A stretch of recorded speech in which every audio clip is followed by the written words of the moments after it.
We're going to start, because we're electronic, just going quickly through the roll call for the school board and the finance committee on why we're participating alone, or rather in our rooms alone. So I'm going to read this statement and then I'm just going to ask everyone could say that and make sure that we can hear the meeting okay. So each member of the board and committee was asked to state for the record where they were, why their attendance in person was not reasonably practical, who, if anyone, was with them, and whether or not they were able to hear the proceedings. So I'll begin.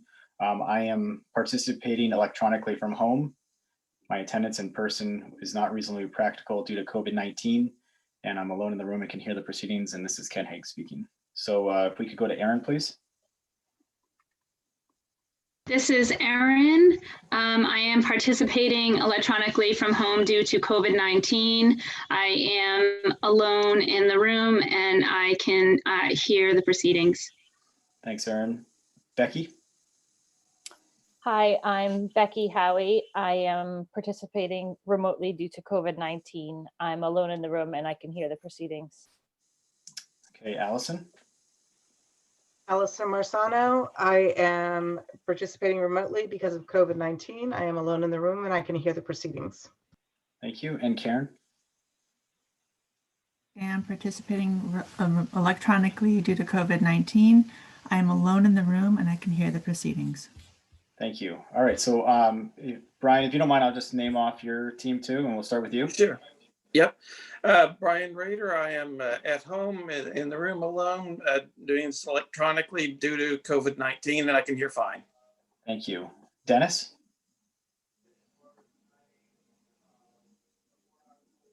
Sorry. Yeah, Dennis Como, participating remotely due to COVID-19. I'm alone in the room and I can hear everything. Thank you, Dennis. And Matt? Hi, this is Matthew Malo, participating remotely due to COVID-19. I am in my vehicle on I-93, and I can hear the proceedings, and I'm alone. Sure. Thanks, Matt. Okay, great. So at this point, we're going to recess. Can I stop you for 1 second? Please. Could we ask that people change their name so that we can identify their last name? I'm having a difficult time identifying a couple of folks because there's only their first name. Thank you. So for everyone participating, if you could do that. And while that's ongoing, we're going to move over to recess. So I'm going to look for a motion, please, to recess until the conclusion of the annual meeting. So moved. Second. Okay, so this is a roll call vote between the school board as well as the finance committee, please. So I'll start. Ken, I, and Becky. Becky, I. Karen. Karen, I. Allison. Allison, I. Aaron. Erin, I. Brian. Brian, I. Dennis. Dennis, I. Matt. Matt, I. Very good. So that's 8-0. So we are now in our annual meeting as of 6:34 p.m. Okay, so this is our annual meeting. We're conducting this year in accordance with the House Bill 1129, and it's allowing all registered voters to follow this process. So everyone in the town received a mailer that we that has the two meetings that we're going through. This is the second of the two meetings tonight. So our meeting on February 1st was a discussion around each one of the warrants. At that time, we took questions and answers to help clarify what was on the articles, as well as a presentation. So over the course of the week now, we've received input from the voters with different opinions on the warrant articles. And this evening, I'm going to read each one of those. So there are, I just want to make everyone aware, there are quite a few. So I will be reading for a little bit here.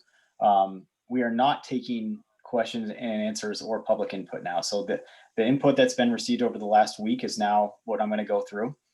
At that point, once we complete all the public input that's been received, we will, as a board, school board and the finance committee, review each one of the warrant articles. We'll take positions on them. If there are any amendments, those may be motioned and brought to the floor at that time. And by the end of this evening, we will have our articles for the voting period, which is on March 9th. So we're gonna move over to that now. So I do ask if you could just bear with me as I go through my email. There, like I say, there are quite a few. If I mispronounce anyone's name, I apologize in advance. But I do appreciate everyone's input over the last week. Certainly nice to have an active community with feedback on the state of our schools and the opinion. So very much appreciate that. I do want to just note too, anyone that sent me an email that did not have their address, I did request their address. So most of those have been clarified. And I am only going to read emails that are specifically from someone's email address. If there were various forwards, there was no way to really verify the authenticity of those. So these are meetings directly from someone, emails rather, directly from someone with their address. Okay, so we'll start. The first one comes from Tom Solon on 2 Shady Rock Road. Dear Brookline school members, thank you for a well-run, informative first session. The district moderator stated that in the absence this year of a deliberative session at which the voters can amend warrant articles, the board, you are permitted to override the tax cap and put forth a warrant article with a budget exceeding the cap. I encourage you to put forward a warrant article that includes the budget total you support regardless of the tax cap. I make this request for 2 reasons. 1, your obligation is to provide your obligation as board members is to act in the best interest of the students. 2, the voters will be offered the option of voting against the budget in favor of the default, which is only $10,000 lower than the capped budget. Using the capped budget amount for the warrant effectively eliminates giving voters a choice. We have elected you to dig into the details and make decisions in our best interest, balancing services with taxpayer expense. The tax cap is an artificial, arbitrary constraint and is needlessly duplicating the default budget. Please give the voters a real choice between the school board budget supported by you, the experts, or a default budget which prioritizes fiscal constraint alone. Additionally, in his petition warrant article presentation for dissolution of the co-op middle school and his argument made against the SAU budget, Mr. Power presented a great deal of information as fact. Most of it was his personal opinion, and much was either misleading or false. These concerned costs, workloads, comparative sizes, etc. I don't know what format the next meeting takes or what you intend to provide to the public prior to voting day, but I encourage you to methodically rebut and dispute the falsehoods presented. I would like to see you provide some information to the public about the amount of resources consumed, processing and attending to the requirements of petition articles, right to know requests, and frivolous legal challenges to operations of our school district. The citizens have the right to most of these activities, but they contribute significantly to the very costs about which Mr. Power complains. The labor hours committed to this work is part of what drives the need for staff in the central office. This information should be included in the so-called pursuit of transparency. Thank you for consideration. Okay, so that's our first one.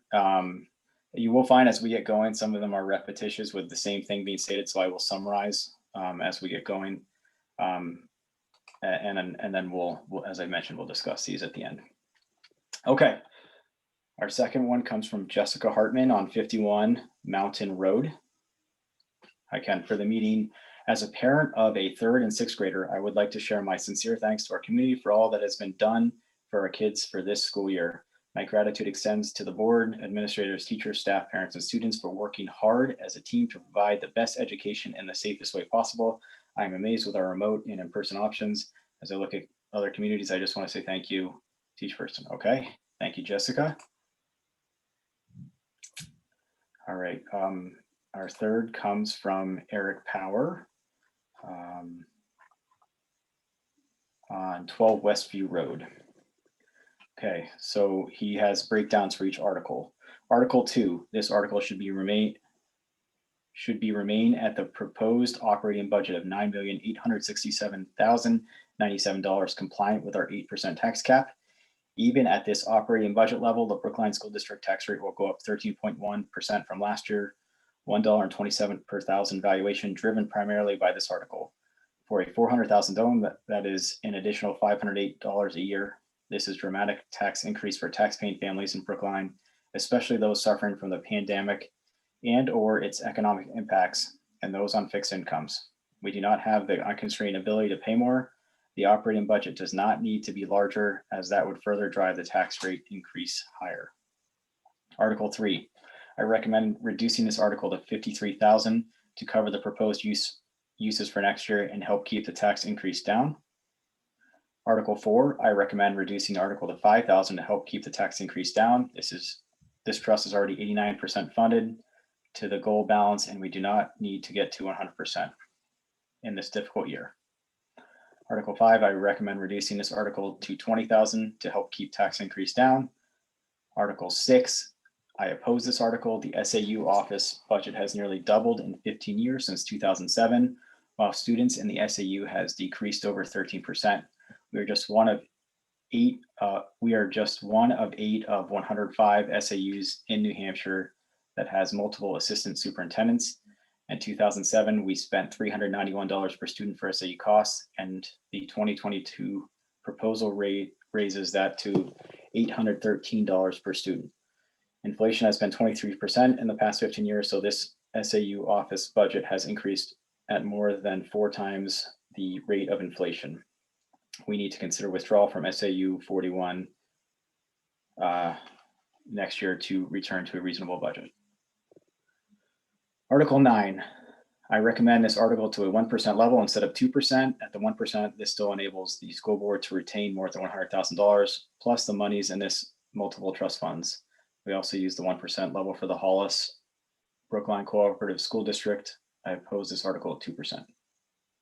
Article 10, I support this article. All the initial data shows that 7th and 8th grade students can benefit by remaining in Brookline educationally. The initial data also indicates significant economic savings of more than $500,000 to Brookline tax-paying families while providing a state-of-the-art middle school with the best-in-class pod layout and a modern, healthy, and efficient HVAC system. Please support this important study before time eludes us, and we are looking at spending more money on building renovations and expansions in Hollis. Article 11, I support this article, which specifies that the tax impact will be including the wording of future warrant articles, which also include the SB2 ballot.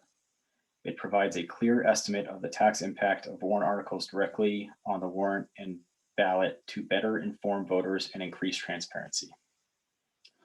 Okay, so that's Eric's input. Board members and finance members, if you don't mind, as we're going, if there's things you're thinking of and take notes. I've had a chance to read these, but this is probably the first time a lot of you are hearing them. And I hope I'm doing an okay job reading them as we go here. All right.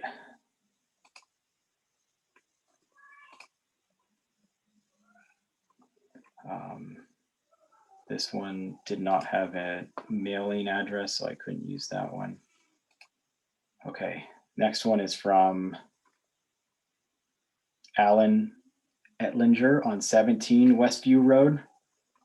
And his inputs, I'm just going to summarize. I agree 100% with Eric Power's comments as follows. So what I just read. All right. Edward Arnold of 10 Milford Street, Brookline, New Hampshire. He also has the exact same input that I just read from Eric Power as well.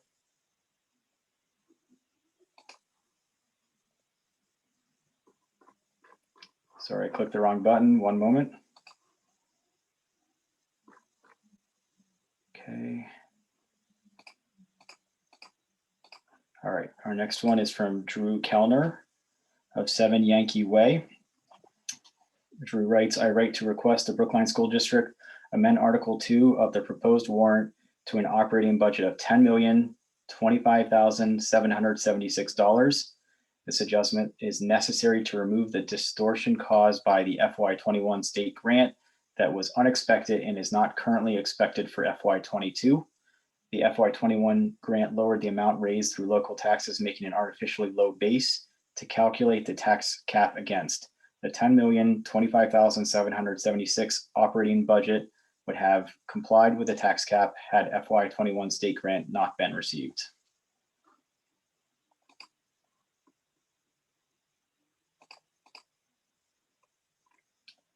Okay. This next one is from Mary Zor, 265 Route 13. Mary writes, I understand the Brookline school and co-op budgets wants raise tax impact to 13.1% with increased spending in the schools. The rate of increase is supposed to be kept lower, isn't it? During this year with the pandemic, many people have had lower incomes. So in the spirit of shared sacrifice, I feel the school system and boards should be sympathetic to the needs of families in our towns and work toward lowering costs rather than raising taxes. This trend toward higher budgets annually, which has been going on for years, does not mean our schools are better, just more expensive. As much as teachers are important and classrooms are important, so is the home environment. During the past months, there is a notable rise in suicide and depression and younger people because of isolation and problems at homes, often linked to unemployment and money difficulties. I had heard that 3 teens in Amherst schools committed suicide in this past year, and I'm not sure of that. What problems has been noticed in B/Brookline Hollis in regards to depression because of the pandemic? In the spirit of charity, our school board should be working with families and have concern for their well-being of homes to meet their needs and not just concerned with desires for new materials or raises or added staff. Let's keep the cost of schools down until the coronavirus is turned around, which seems to be happening. Give this year to families to recover rather than adding to the financial burdens.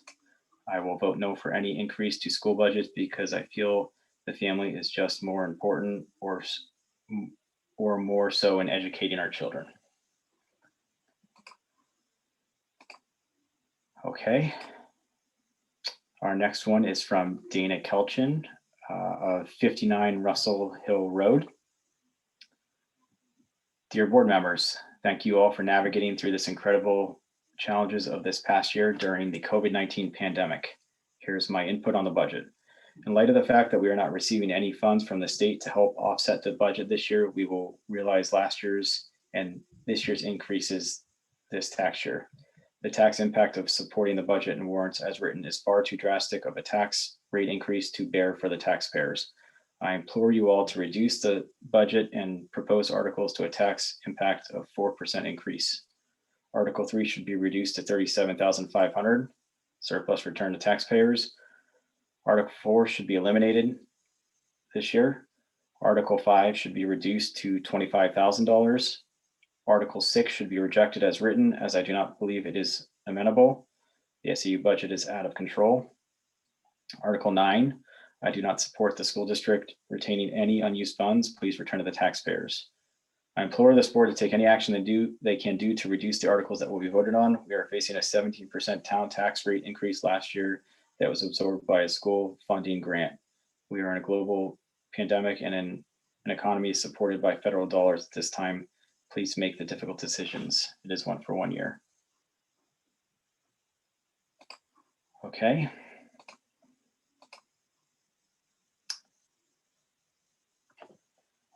The next one is from Diane Power of 12 Westview Road. Please share with the members of the Brookline School Board my comments below. Thank you in advance for your consideration. Article 2, I propose reducing the operating budget by $100,000 to $9,776,097, thus reducing the tax rate increase to about 11.5%. A tax rate increase of 13.1% associated with the proposed budget is unacceptably high, especially in the present economic environment amidst a pandemic. Double-digit percentage increases in taxation is fiscally irresponsible as we have and unsustainable for Brookline residents. High taxes are the result of too much spending. Priorities must be made. The Brookline School District cannot expect taxpayers to pay for ever-increasing budgets year after year. Article 3, I propose reducing to $53,000 to match the planned maintenance items. Article 4, I propose modifying this article to $5,000 due to the fact that it is approximately 90% funded. However, it's just prudent to return more unreserved balance to the taxpayers. Article 5, I propose reducing the contingency fund article to $20,000, thereby returning funds to the residents. Article 6, I oppose this article. In my opinion, a single year tax increase of 9.5% is unequivocally too high, especially at a time when Brookline residents themselves are not seeing wages increases at this rate, if they even have a job. Inflation has been 1.5%. As such, the increase for administrators is more than 6 times the rate of inflation. This is unjustifiable for the state's reasons I stated. Article 7, having served as pro bono special education advocate for students and their families, as well as a strong advocate for special education in general, I support this article. Article 8, again, I support this. Article 9, I propose modifying article to 1%, which is congruent with what has been done in Hall's Brookline Cooperative School District. In my opinion, overall, there are too many trust funds and contingency funds. Such funds should be minimally funded. Article 10, I support this article. It is incumbent upon Brookline taxpayers and the Brookline School Board to openly, honestly, without bias, explore ways to reduce the cost to educate our children and to improve educational excellence. There is merit in exploring the idea of educating our 7th and 8th graders in Brookline. As a mother of 2 children who went through the Hall's Brookline Cooperative School System, I never felt comfortable sending my children to a school in the next town. A 40-minute bus ride one way with an obscenely early morning bus pickup time when they were in 7th and 8th grade. It makes more sense to send our students to a co-op school for high school, grades 9 through 12, or even a senior high, grades 10 through 12. Article 11, I support this article because it provides a clear declaration of the tax impact of each warrant article published on both the warrant as well as on the official ballot utilized under the official ballot referendum. Such information will serve to more fully inform voters. As a community, we should strive to provide both truth and transparency in governance. So, everybody, I'm on the meeting. Okay, you gotta go. No, you gotta go. Thanks. Sorry about that. There's my son. All right, I needed a break, so that was perfect. Okay. The next one is from Christina Haig of 9 Hobart Hill. To Brookline School Board members, thank you all for your hard work and dedication to our young learners in Brookline, specifically in this challenging year. I feel proud to live in a community that has been able to safely implement in-person learning, something so essential for our children. In review of the warrant articles up for voting, I support warrant article 2. In review of the financial report, it is obvious that the district has reviewed the budget closely, making reductions where possible, but also supporting our educators with benefits and our community by adding an additional special education teacher. I also strongly support warrant article 6. As our district continues to be one of the best school districts in the state of New Hampshire, it is not surprising the administrative costs have to increase slightly. Pulling our administrative resources with Hollis through the co-op allows for our district to operate more efficiently and remain cost effective in our administrative costs. I moved to Brookline, New Hampshire for the strong school district. In addition to our beautiful neighborhoods, it is the schools that make Brookline such a desirable community. While our taxes may be slightly increased by warrant article 2 and 6, our property values also continue to grow as more families desire moving into Brookline for the school system. For the families who may no longer have children in the school district, I would challenge you to consider your growing property value and vote in favor of warrant articles 2 and 6. Our district operates at a lower cost per pupil than the state average while still achieving exceptional math and language scores. As a community, I would hope that we could support such a modest increase in the school budget and administrative costs. All right, our next one is from Melanie Levesque of 2 McDaniels Drive. Thank you for the work you do on behalf of the Brookline students and residents. I find your board to be thoughtful, fair, and keeping in mind the goal of education for our children. I want to express my support in your vote against the Brookline Schools K-8 feasibility study. In doing so, we would lose our economies of scale. We would need more administrative staff, not less, and we would no doubt need to build another building to support the additional students. A point was made about the growth of our children experienced by meeting new people and being part of another school. Socialization is an important aspect. We see tremendous amount of growth as they enter the middle school and complete high school. I support the board decision against the feasibility study. Thank you for your service. Okay. The next one is from Becky Kellner of 7 Yankee Way. I write to support Drew Kellner's request that the Brookline School District amend Article 2 of the proposed warrant to an operating budget of $10,025,776. I am asking for this adjustment because of the distortion caused by the FY21 grants that was received, but not currently expected for the FY22. The FY21 grant lowered the amount raised through local taxes, making it artificially low base to calculate the tax cap against. The $10,025,776 operating budget would have complied with the tax cap had FY21 state grant not been received.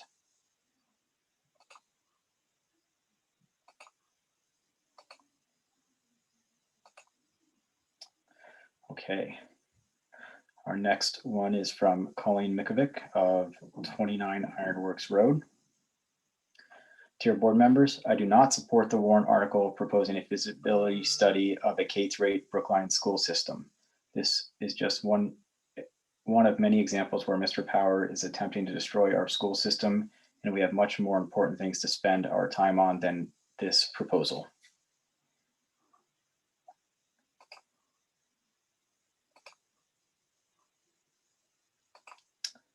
Okay, our next one's from Miranda Terry of 1 Lawrence Way. Canon board, I oppose the feasibility study proposed by Eric Power. Thank you.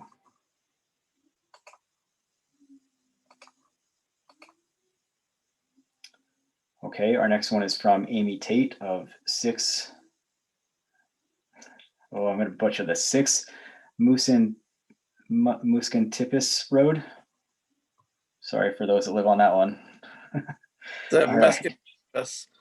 Thank you. Thank you for the correction there. Okay, so Amy writes, I oppose the feasibility study proposed by Eric Power.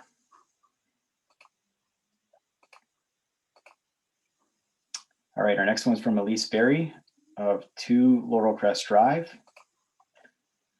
I have a daughter in kindergarten and 2 other children who will be in the school system in a few years. I am writing to tell you I oppose the feasibility study proposed by Eric Power.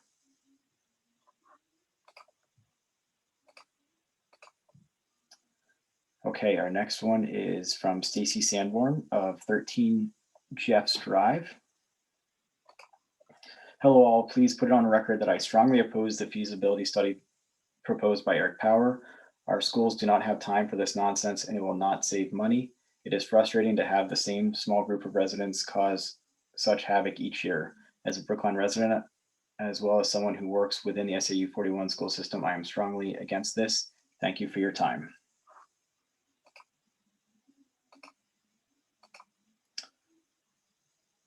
All right, our next one is from Karen Chirizio.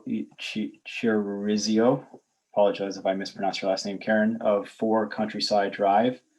I want to let you know I oppose the feasibility study. Thank you for your time.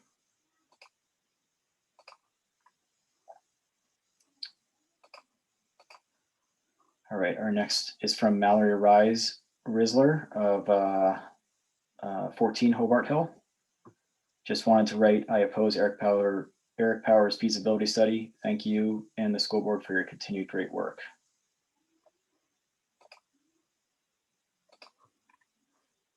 Okay, our next one is from Jeff McGarry of 3 Yankee Way. Mr. Haig, I write to request the Brookline School District amend Article 2 of the proposed warrant to an operating budget of $10,025,776.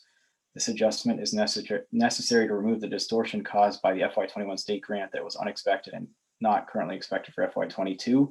The FY21 grant lowered the amount raised through local taxes, making it artificially low base to calculate the tax cap against. The $10,025,776 operating budget would have complied with the tax cap had FY21 state grant not been received. Okay. I think we have about 50 more. I'm on to the next page of Gmail. So again, thank you everyone for your feedback. I say that, I just want everyone to know where we stand on things, but very much appreciate all this input. This is from Catherine Hazelton of 3 McDaniels Drive. She writes, to the members of the Brookline School Board, my name is Kathy Hazelton and I have been resident of Brookline since 2004. I'm ready to tell you that I firmly believe Article 10 is not in the best interest of our children, nor is it in the best for the budget of Brookline. My 2 children have gone through the Brookline and co-op schools. The pedagogy and overall experience that my children were able to partake in the middle school cannot be replicated financially or academically in a standalone 6th through 8th grade school in Brookline. Please vote against the formation of this study committee and redirect the time and focus to supporting our existing framework of schools, teachers, curriculum, and resources. Thank you for hearing my opinion. I value your commitment, work, and time that you've given to support our children in the schools.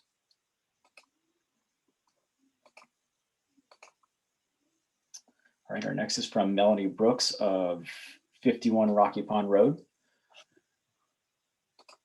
Dear Ken, please be advised I oppose the feasibility study proposed by Eric Power. Please share with the rest of the school board on my behalf.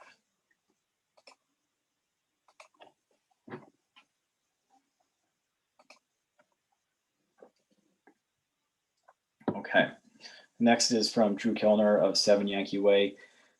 Drew wanted to add something that I just didn't catch in the first round. HB 1129 gives the governing body, Brookline School Board, the sole authority to set the final form of the warrant that the legislative body will vote on.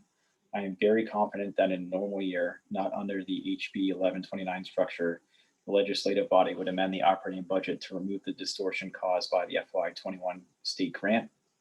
Under this virtual comment format, I am concerned that the vast majority of voters are not even aware of this unusual issue, and thus comments to the BSD will be underwhelming. I do not believe unexpected revenue from the state was envisioned when the tax cap was implemented. The tax cap petitioner described the state grant as a one-off event during the 1/13/21 public hearing. As such, we should reverse the impact it had.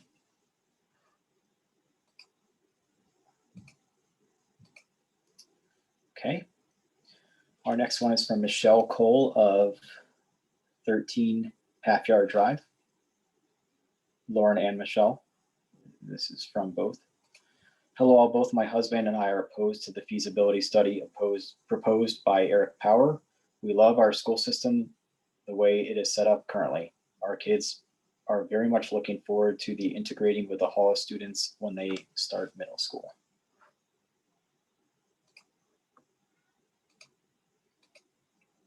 All right.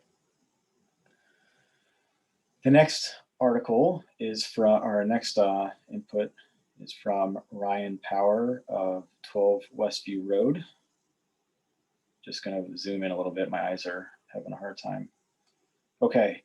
Dear Mr. Haig, please find my inputs provided below for this year's BSD warrant articles to be read on the record.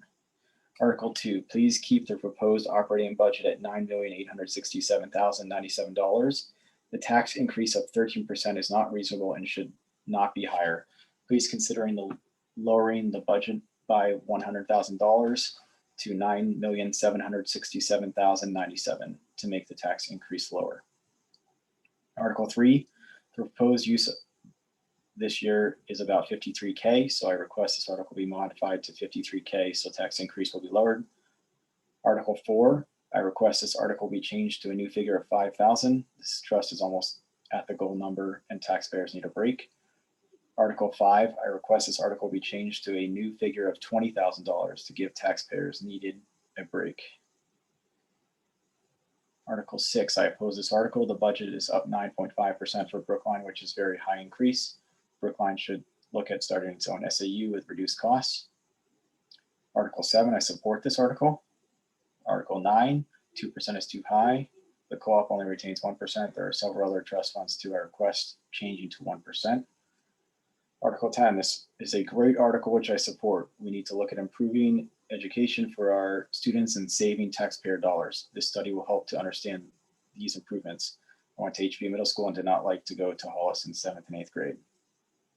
Article 11. This is a great article which I support. It seems logical to tell voters how much each warrant article will cost and include this information on the SB2 ballot and warrant. Voters are smart and can figure out how much the article will cost if we provide them with this information.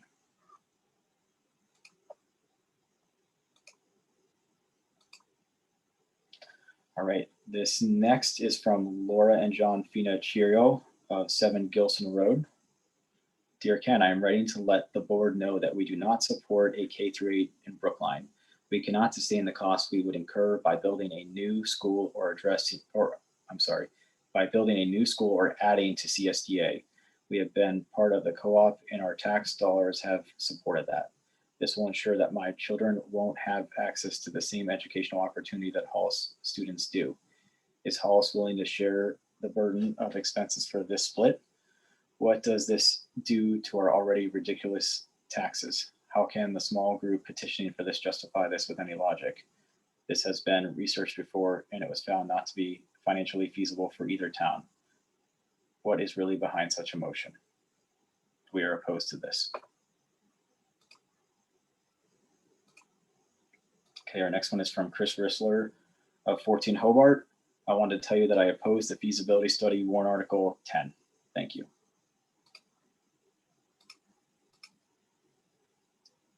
Okay, the next is from Susan Surratt of 12 Jeffs Drive. She writes, I oppose the feasibility study proposed by Eric Power. And the next one then is from Brian Surratt, who also 12 Jeffs Drive, wrote, I oppose the feasibility study proposed by Eric Power.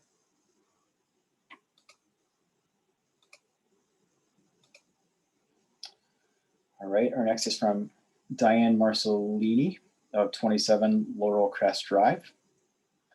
Dear Brookline School Board members, I am writing in opposition to petition warrant article 1.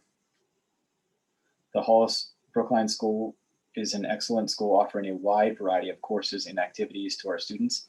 Keeping 7th and 8th grade in Brookline results in the potential to reduce opportunities for the Brookline students. This also results in dividing the Hollis Brookline community, which again results in fewer opportunities to interact with the broader community. We do not see this as a positive step for the Brookline School District.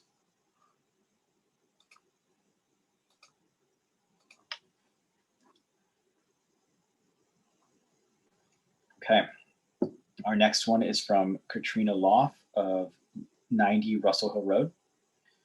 Katrina writes, Brookline School Board, writing to extend our many thanks to you for not supporting the recent proposed warrant article for a K-8 feasibility study and consistently putting what is best for our schools and community at the forefront. We know your service roles within our town is not easy. Please know your time, effort, and decisions are appreciated and do not go unnoticed. We wholeheartedly do not support this proposal alongside you. Thank you, Katrina and Graham Loff.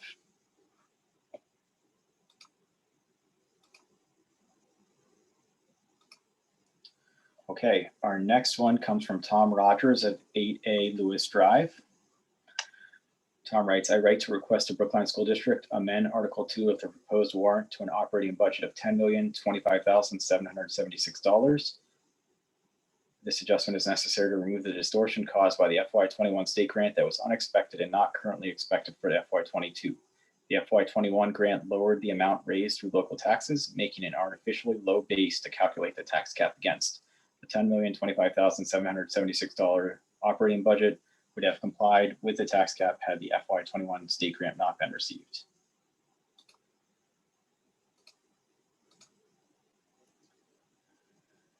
All right, our next one is from Melissa McGoldrick of 17 Wildwood Drive.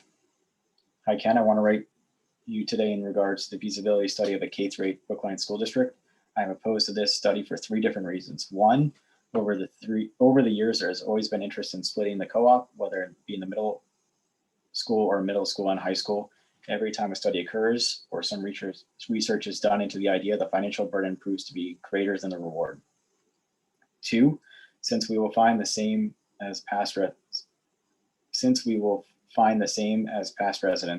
that the financial burden is greater than the reward to have K-8 within the Brookline School District. The study will only take away precious time and resources from our kids. As administrators, we need to spend more time on the study versus spending time on bettering the kids and school systems that we already have. 3, from a socio-emotional perspective, as a graduate of HBHS myself, I can tell you that bringing the kids together in the 7th grade allows them to make friends with their Hollis peers and feel more connected to their wider community prior to going to high school. I know most decisions are made financially, but the ability to bring these kids together at 7th grade is actually important because middle school is the age where they settle into peer groups. And once they enter high school, there is no distinction between a Brookline or Hollis student.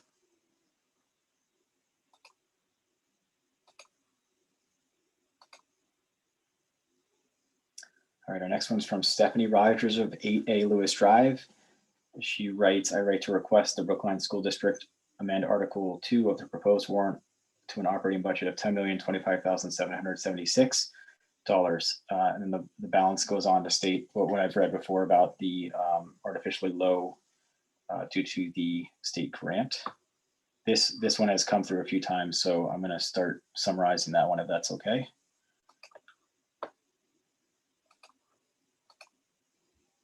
All right, our next one is from Mary McGarry of 3 Yankee Way. She writes what I just noted. I write to request the Brookline School District amend Article 2 of the proposed warrant to an operating budget of $10,025,776. Again, to the artificially low base, the tax cap.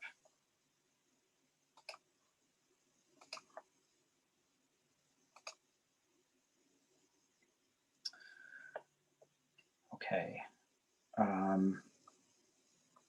This is from Jessica Hartman of 51 Mountain Road. I know we had one earlier and she added on and I didn't catch it in time, so I'm going to read it now. Could you please add to my earlier email? I'm in favor of increasing or eliminating the tax cap on the budget. I trust the school board and administrators to create a prudent budget to support our students. I would be in favor of voting on that budget as there will still be a default on the ballot as well. Limiting with a cap does not seem necessary. Thank you.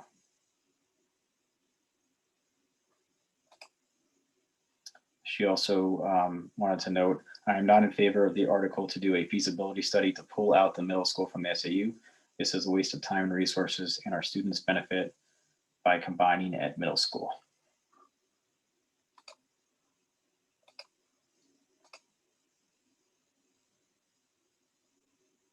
Okay, our next is from Betaloo Hill of 47 Mountain Road. Hi, Kenneth. My kids are at the high school. I support the budget and will be at the remote public hearing on February 11th. Thank you for the work you do with our community. Thank you.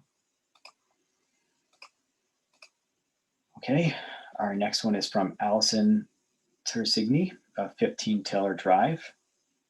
She writes, we support the school budget and our schools.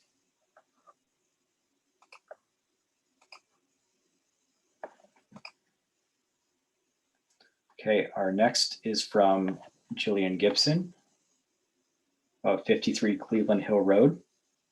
I'm writing to inform you and the school board that I oppose petition warrant Article 10, which proposes removing grades 7 through 8 from the co-op district and bringing the students into the Brookline School District.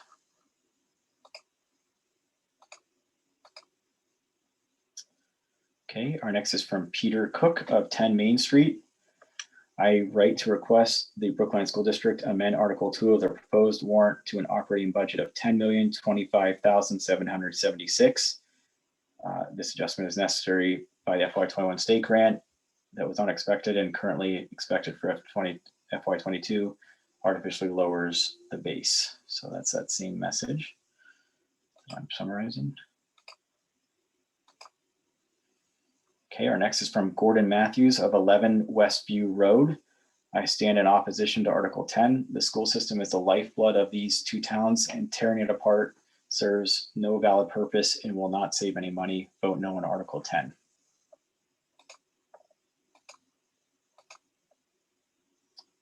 Okay, our next one is from Kaylin Drugan of 13 Captain Seaver Road. Hi, Ken. We wanted to voice our support for the schools and the proposed school budget. Thank you. John and Kaylin Drugan.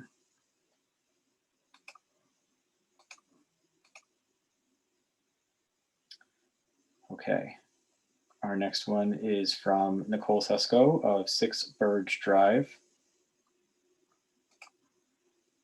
Hi, Ken. My name is Nicole. I'm a current resident of Brookline, New Hampshire. I've grown up in the surrounding area my whole life and moved to Brookline when our first child was born with the intention that he would attend the Hollis Brookline Cooperative School District. I'm writing you today to voice my opposition to the position article on removing grades 7 through 8 from the Hollis Brookline Cooperative School District. In the years that I've lived in this town, the idea of Brookline withdrawing from the co-op has come up numerous times. Last year, the complete dissolution of the co-op was studied and voted down. My understanding is that this has happened other times in the past as well.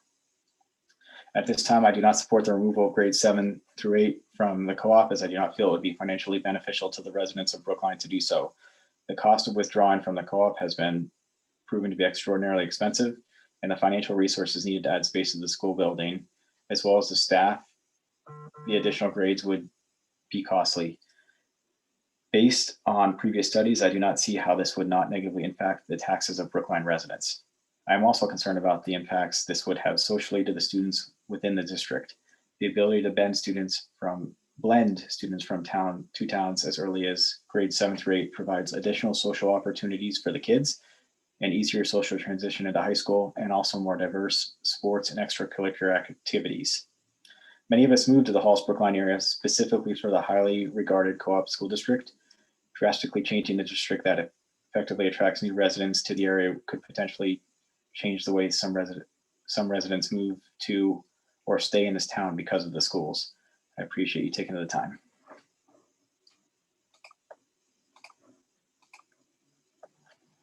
Okay, our next is from Joel Sanborn of 13 Jeffs Drive.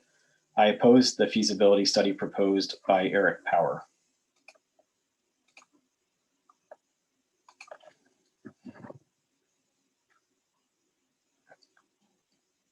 Okay, our next one is from Chase Coate of 24 Wallace Brook Road. Mr. Hague, I write to request the Brookline School District amend Article 2 of the proposed warrant to an operating budget of $10,025,776 necessary to remove the distortion caused by FY21 state grant. It is currently not expected for FY22. FY21 grant lowered through local taxes, making it difficult to calculate tax up against. Thank you.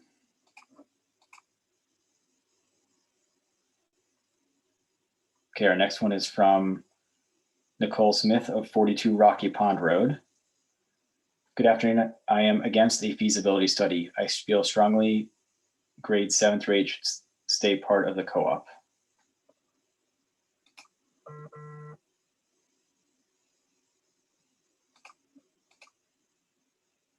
Okay, our next one is from Joseph Hartman of 51 Mountain Road. I trust the school board and administrators to create a prudent budget to support our students. I would be in favor of voting on that budget, as there will still be a default on the ballots as well. I'm in favor of Brookline warrant articles 2, 3, 4, 5, 6, 7, 8, 9. I am not in favor of Brookline warrant article 10 or any other provisions to initiate a change to the co-op or removal of Brookline from the co-op middle school or high school. Thank you.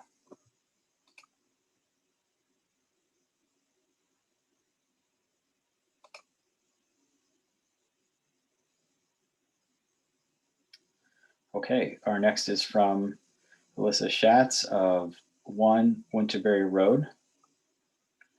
She writes, I wanted to reach out to voice my opposition to warrant article 10. As a parent of 4th grader and 6th grader here in Brookline, I am very happy with the current setup and not looking for change.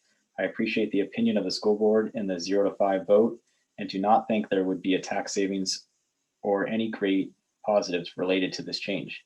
I imagine we have more important issues that this time can be used for. Thank you for your service.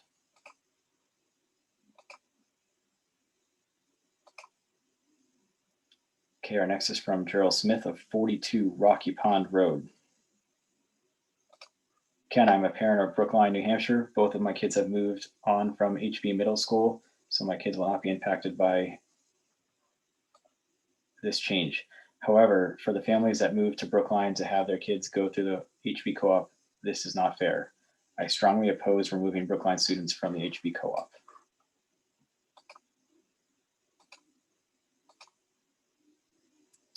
Okay, our next is from Casey and Lloyd Ellis of 7 Smith Road.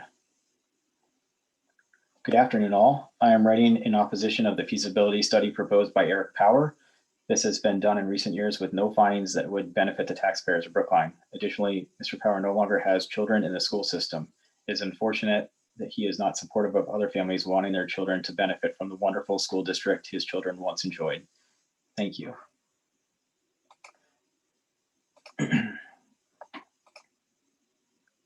Okay, our next is from Keith Mikovic of 29 Ironworks Road in Brookline. We are opposed to removing Brookline students from grades 7 through 8 in the co-op. It needs to remain the way it is now. Thank you. Okay. All right, our next is from Pat Lynch of 35 Pepperell Road.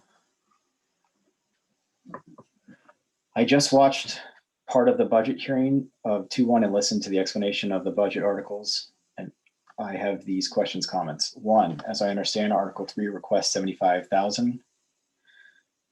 You have 50K already and plan on spending roughly 53K. Would it not be better to amend the spending use what is in the account and return 75K to taxpayers? 2, Article 4 requests 25K for the special ed fund, which at present is at 200K.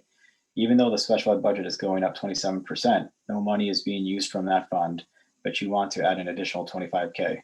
So the taxpayer is paying 27% more for special ed, and I understand there is no choice here, but on top of the increases, taxpayers commit another 25K. Let's think about us taxpayers. Number 3, Article 5 requests 40K for unanticipated expenses. The YouTube video cut off and I did not hear what the balance and use for this money would be. Please enlighten. Simply put, that would go to I can answer that real quickly. That would go to a public hearing if we were to tap into the 40K for the contingency fund, for those that are curious on that one, but it is truly a contingency with no planned purpose. Number 4, Article 9 wants to keep a bunch more unanticipated fund balance. Not only that, you want to keeping it until it is rescinded, which will be never. This money belongs to the taxpayer. Number 5, SAU budget. I cannot seem to find that budget online, but what is the 13% increase?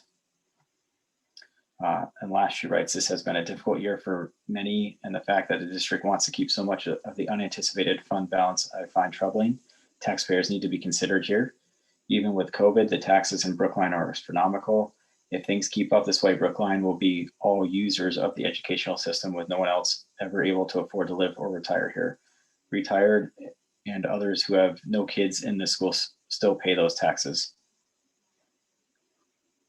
And I'm sorry, there's one bottom. P.S. Why do we want grades 7 and 8 taken into Brookline? Where is the plan to put them?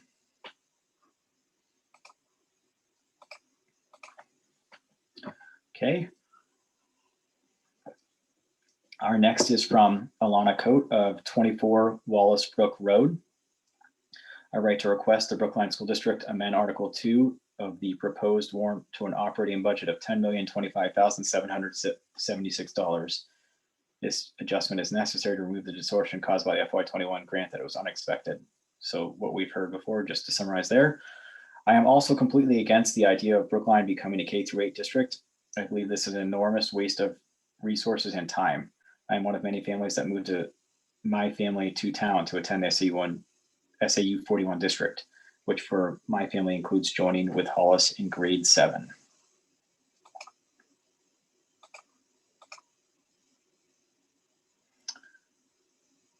The next is from Jeff Pulio of Hollis Lane.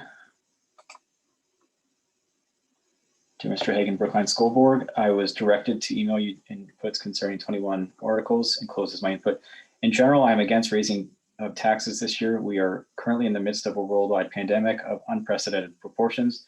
There are many residents within our town and within the reaches of the SAU 41 that were unemployed or underemployed. There are small business owners who are on the verge of bankruptcy, not being allowed to run their businesses at full capacity, and yet still liable for related business expenses as such as rent, utilities, etc. There has been little help from the government at any level that has trickled down to assist those that are truly in need. As an example, I was starting a small business when the pandemic hit. My son, who was disabled, was unable to attend school. He's currently in the Hollis Brookline school. He needs full-time care, and I was forced to suspend my small business endeavors to care for him. There was no, for the record, I adore spending time with him, and he and I are quite content spending the day together. However, that does not get the bills paid.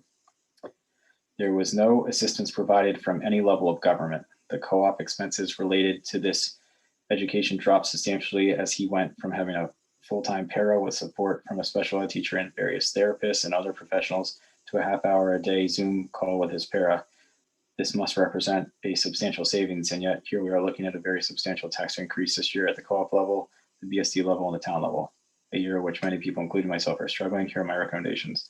Article 2, I'm in favor of leaving the budget as flat as possible as last year. Articles 3, 4, 5, I am firmly against further funding. Our trust funds are contingency funds this year. Article 6, I oppose any expansion of the SAU budget. This SAU budget has grown at an explosive rate while the student population has been on the decline. I would be in favor of sending a directive to the SAU to require them to consolidate positions and redistribute responsibilities among smaller staff as appropriate. Article 10, I support this article. Article 11, I support this article. In conclusion, I request the Brookline School Board acted in such a way to keep taxes as flat as possible. When I acting, please keep in mind those residents who have been negatively impacted by this terrible pandemic.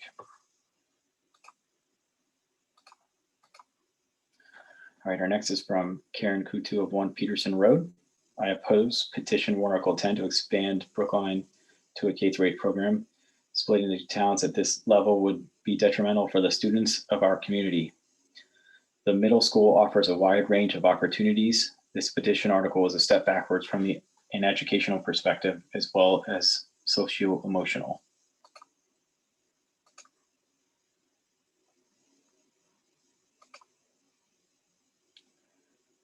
All right, our next is from Steve Brogan of 9 Hollis Lane. I am opposed to the 13% to 15% proposed increases in the school budget. In the current economic climate, I see this as unreasonable and irresponsible to request such a large increase. I would not be opposed to a modest increase of 2 to 3% to cover basic increases in necessary expenses only. We moved to this town for good schools, and Brookline certainly has them. I appreciate all the teachers and staff for their hard work, but to request such a large increase is not acceptable in this current economic situation. I would be happy to see you revisit the larger items at a later date, but for now, please be more reasonable.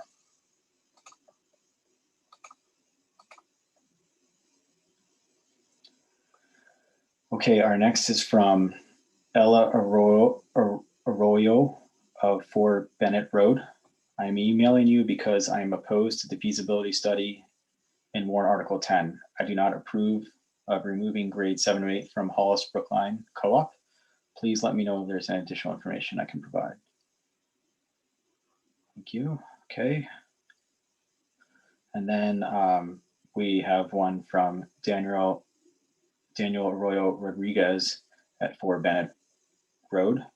I'm emailing you because I oppose the feasibility study in warrant Article 10. I do not approve of removing grades 7 through 8 from the Hollis Brookline Co-op.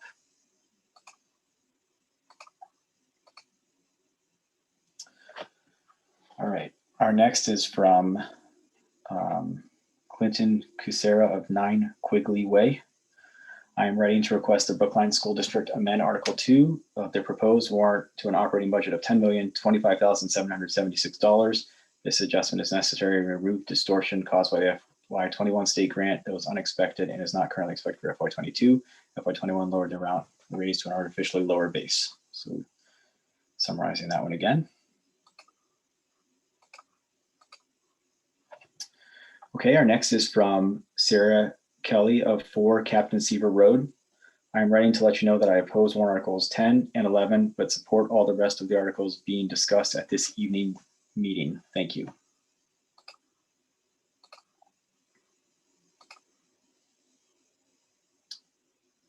Okay, the next is from Dr. Tamara Sorrell of 12 Botanical Hill Road. I'm not sure what's on the agenda tonight, but I have some troubling things going on. I want to get on the record. Consideration of pulling 7th and 8th grade out of the HB seems pretty counterproductive. I can't imagine either being better educational resources or cost savings. If anything, more consolidation leads to economies of scale. The next is on remote after vaccinations. Why would you do that? So I'm going to just stay to the things that are on the agenda tonight.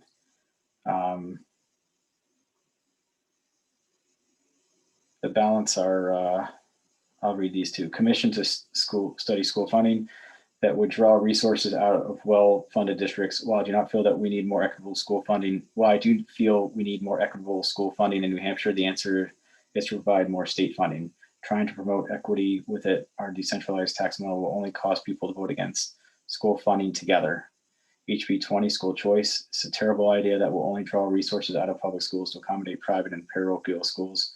We have school choice already. You are free to send your children to the school of your choice at the expense of or homeschool. Public funds should not be used. This one is not ours. I'm just going to, just to get all the things on the record, petition warrant article about divisive policy, which seems to be a thinly veiled to muzzle open discussion of social equity. I realize this is an HB issue and may fall under a different administrative umbrella, which that one is for this. Thank you. Okay, our next is from Pete D'Agostino of 9 Lewis Drive. Dear Mr. Chairman, I write to request the Brookline School District amend Article 2 of the proposed warrant to an operating budget of $9,911,587. This adjustment is necessary to remove the distortion caused by the FY21 state grant that was unexpected and not currently expected for FY22, and to restore the funds that were removed because of the artificial tax cap issue. The $9,911,587 operating budget would have complied with the tax cap had FY21 state grant not been received. My proposed operating budget amendment represents the tax cap limited operating budget of $9,867,097 plus the addition of funds to cover the MTSS para for $43,640 and the projectors to REAP grant of $850. I'm requesting that the school board not restore the $114,189 tech integrator position because the superintendent indicated during the public hearing that the position and required funds were no longer necessary. I will not be able to attend tonight. Appreciate your time at this request.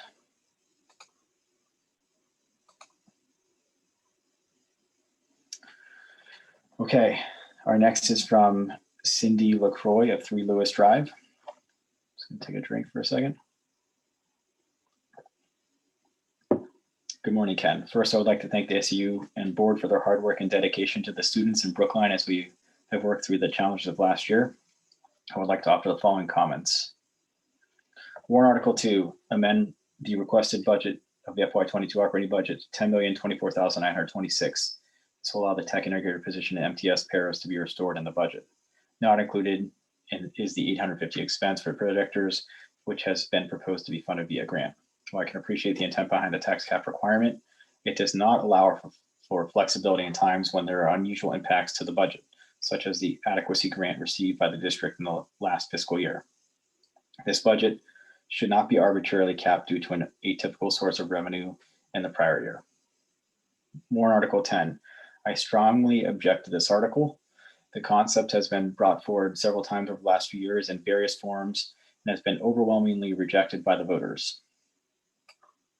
The cost to remove any all grades from the co-op district and incorporate into Brookline School District will result in a significant cost to the Brookline taxpayers in order to meet the real estate, capital improvements, operations, and staffing needs in order to provide the level of education we expect that our students deserve. The proposed committee will take resources, time, and energy away from focusing on providing a strong educational experience for the students in our elementary schools. Warrant Article 11. I do not support this article as written. Impact that individual taxpayers valuable information for taxpayers to be better understand how certain warrants will change the proposed tax rate. That said, the burden of analysis and proof should not be put on the SEU and or Brookline School District for citizen petition warrant articles. I suggest the warrant article be amended to reflect the requirement that the tax tax impact be included only on those warrants drafted by the SAU school board. Thank you for your consideration.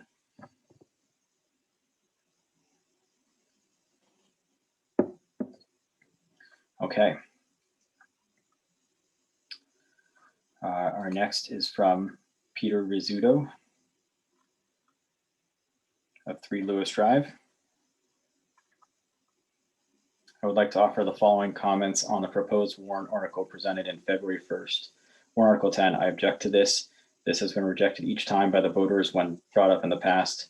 The cost to remove grades from the co-op district and incorporate into the Brookline School District will result in a significant cost to the Brookline taxpayers in order to meet the real estate, capital improvements, operations, and staffing needs in order to provide the level of education we expect and that our students deserve. The proposed committee will take resources, time, and energy away from focusing on providing a strong educational experience for the students in our elementary schools.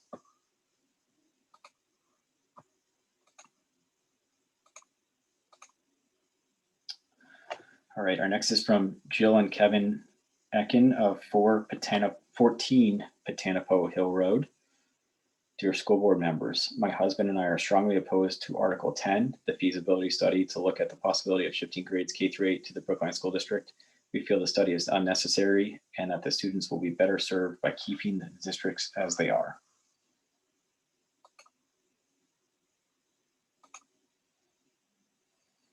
Okay, our next is from Jennifer Morrissey of 25 Laurelcrest Drive.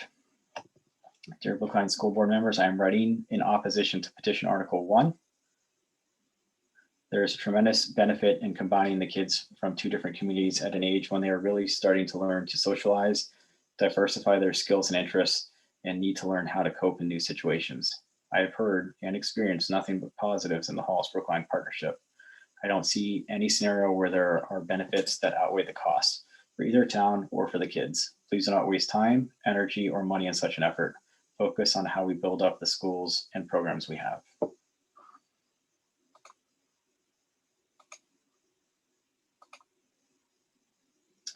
right, our next is from Katie Hallett of 34 Westview Road. I am firmly against the tax cap budget.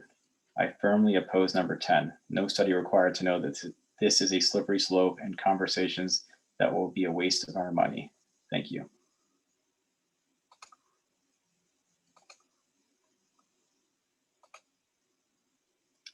All right, our next is from Alan Rosenberg of 68 Cleveland Hill Road. The purpose of this email is to request the Brookline School District amend Article 2 of the proposed warrant operating budget to $10,025,776. This adjustment is necessary to account for the unexpected FY21 state grant that lowered the amount raised through local taxes, making an artificially low base against which to calculate the tax cap. Our operating budget of $10,025,776 for FY22 would comply with the 8% tax cap had the FY21 grant not been received.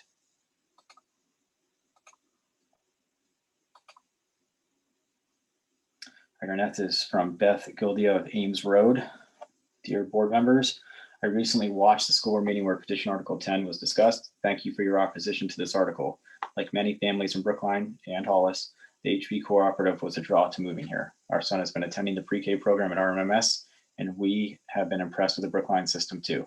While I understand the warrant article is just a study, there are many financial concerns I have regarding pulling 7th and 8th grade students from the co-op and find myself staunch opposition to discussion of studies to pull any Brookline students from the co-op and have held this position for the close to 10 years we have lived here. Thank you for your consideration in opposition to this warrant article. Okay, so those are all I received prior to the meeting start. The ones look like a couple came in. If they don't have addresses, I can't read them, but so this will be the first time I see these. I'm sorry, this one is from Joseph Hartman of 51 Mountain Road. I support updating the budget without a cap and based on a budget with a normal basis instead of based on the state aid previous received.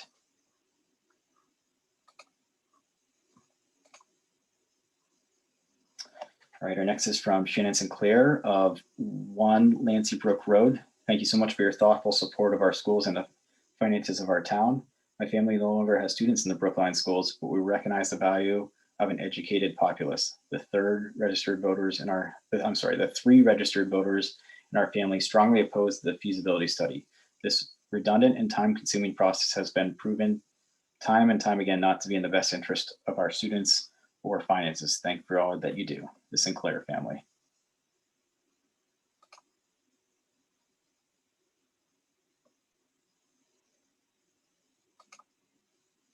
All right, our next is from Matt McGuire of 4 Story-Brook Lane. I strongly oppose the feasibility study for moving 7th and 8th grade from the co-op school district to the Brookline school district. I have had one kid who has made his way through the Brookline and co-op school districts and is a freshman in college now, and have two kids currently in the co-op school district. We have been very happy with the 7th and 8th grade being part of the co-op. In my opinion, it would end up resulting in a higher cost for Brookline taxpayers to move the 2 grades to Brookline. I would also have concerns that if the grades were moved to Brookline, the same level of course offerings would not be available to the students due to the lack of economy of scale. It would also have a very detrimental effect to the students' after-school programs at the middle school athletic programs. The 7th and 8th grade grades belong in the co-op.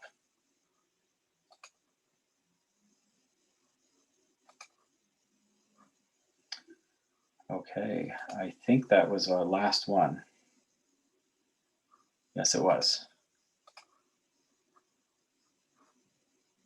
Okay, we made it. So again, thank you everyone for all of your input. I hope everyone could keep up with all that as we went through all those. A lot of feedback there. So again, thank you all for taking the time, and for everyone that's watched the meetings or contributed to this effort. So we very much appreciate that. All right. So what we're going to do now is move down each article. So we'll start with Article 1 and move from there. I'm going to read the article off. Then at that point, we will have a motion to move the article to the floor, discuss as our boards and finance committee. And at that point, there's also an opportunity if based on the feedback, anyone wants to make an amendment, we can deliberate that piece as well. Ken, do we need a motion to return from recess? Or is that just automatic? It's gonna be my question too, Brian.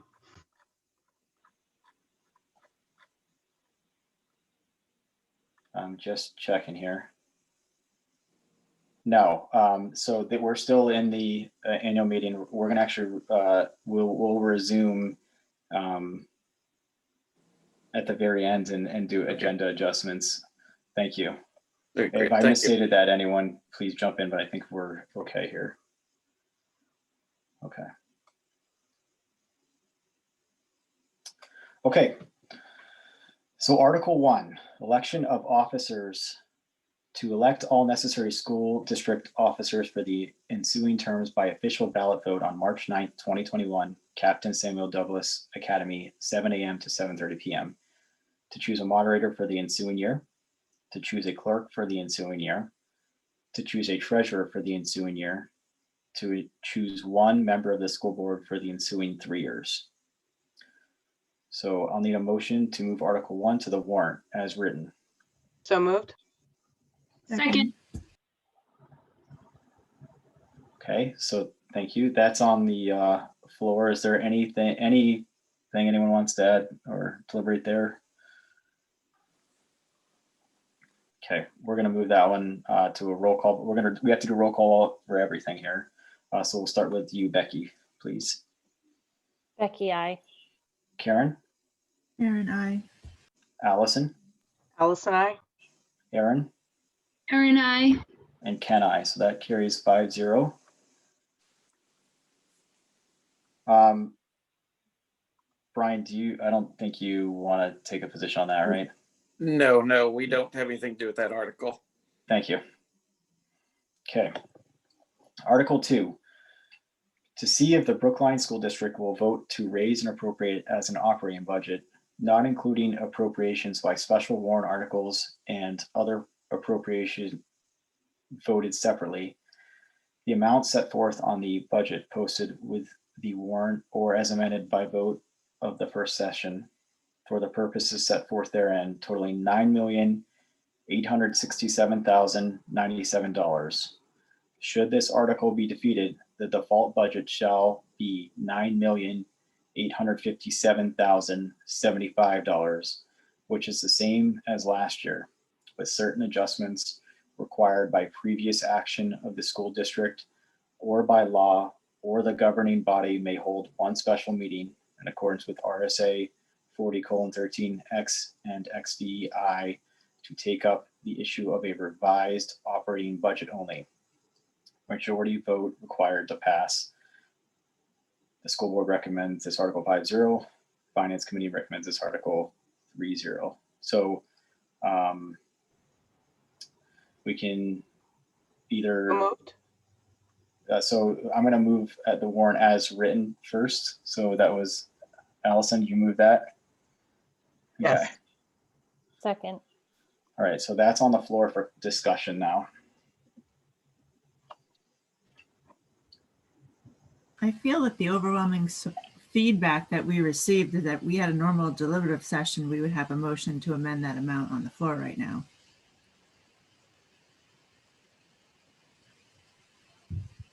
Okay. Does anyone else have any feedback on that before? I have some thoughts too, but been talking a lot. Should we make, I mean, if the thoughts are around the amending this, what do you think, Ken? Should we start by making a motion, or do you want to discuss that? It's just a procedural question. Right. I think, I mean, if we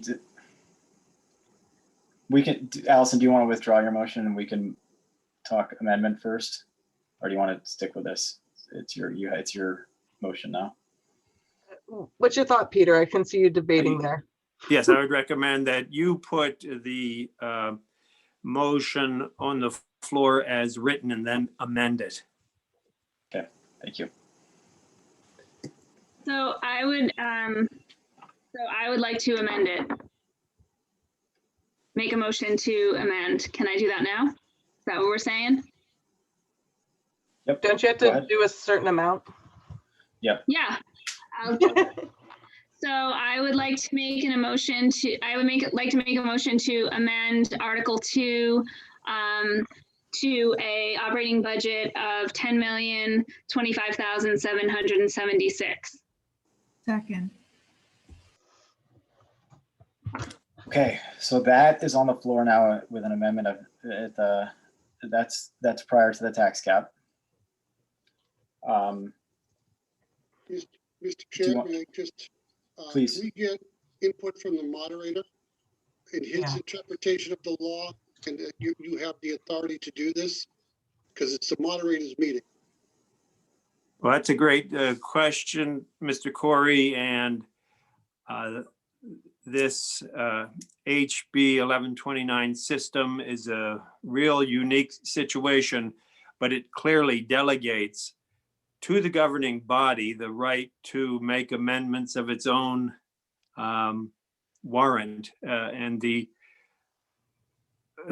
power, which is usually in the hands of the voters, is in the hands of the governing body, the school board. No doubt about it.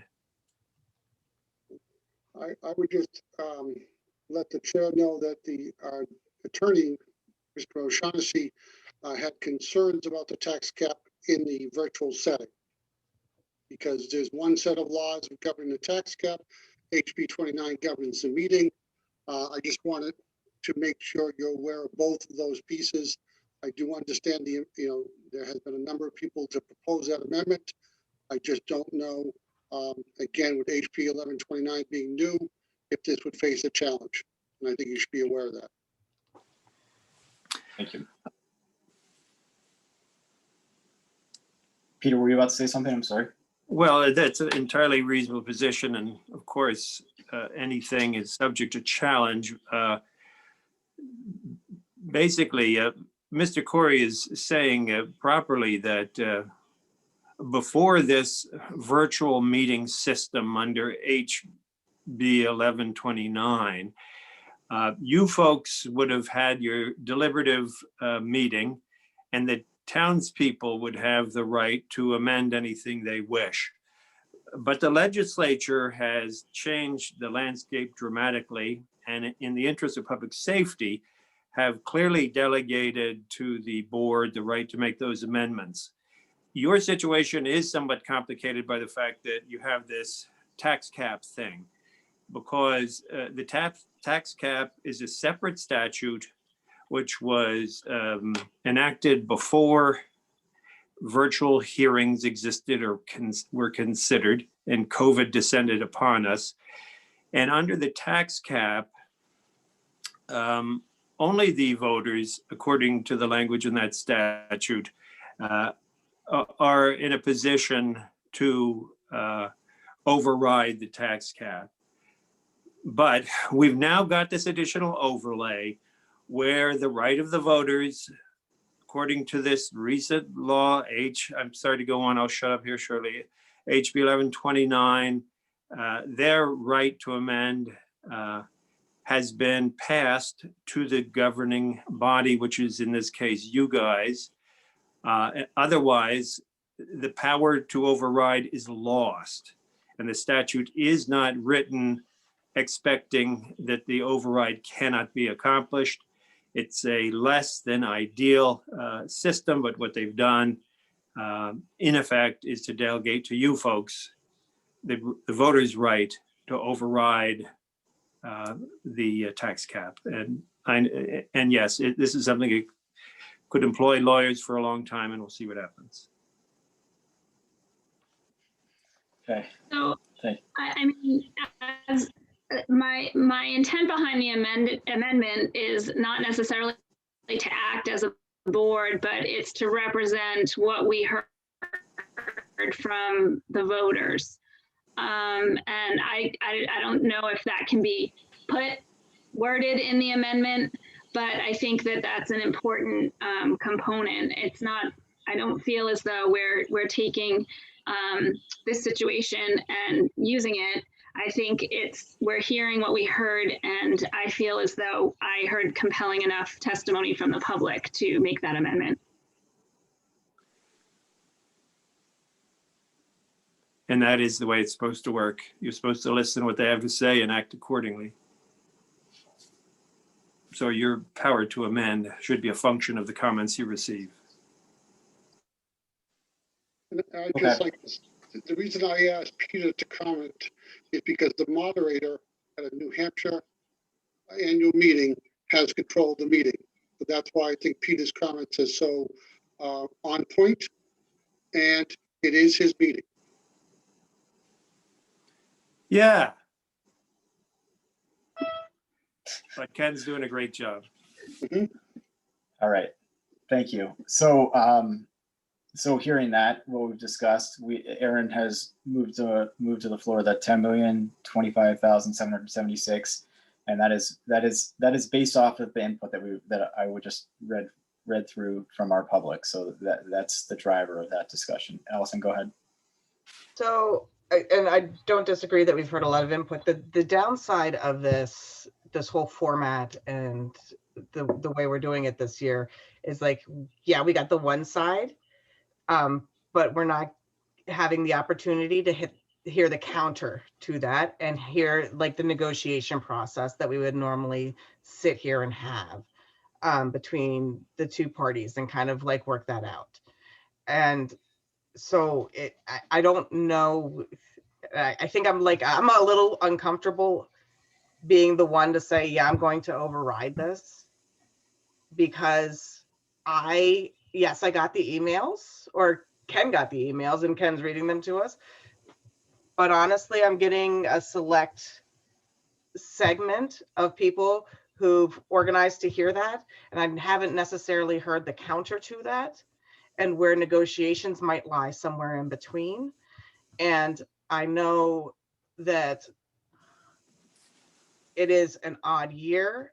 And is it a year that we can manage to work within that tax cap? And we've been told by the administration that we can manage and work within the budget constraints of that 8% tax cap. Is it ideal? No, but can we manage it? Yes.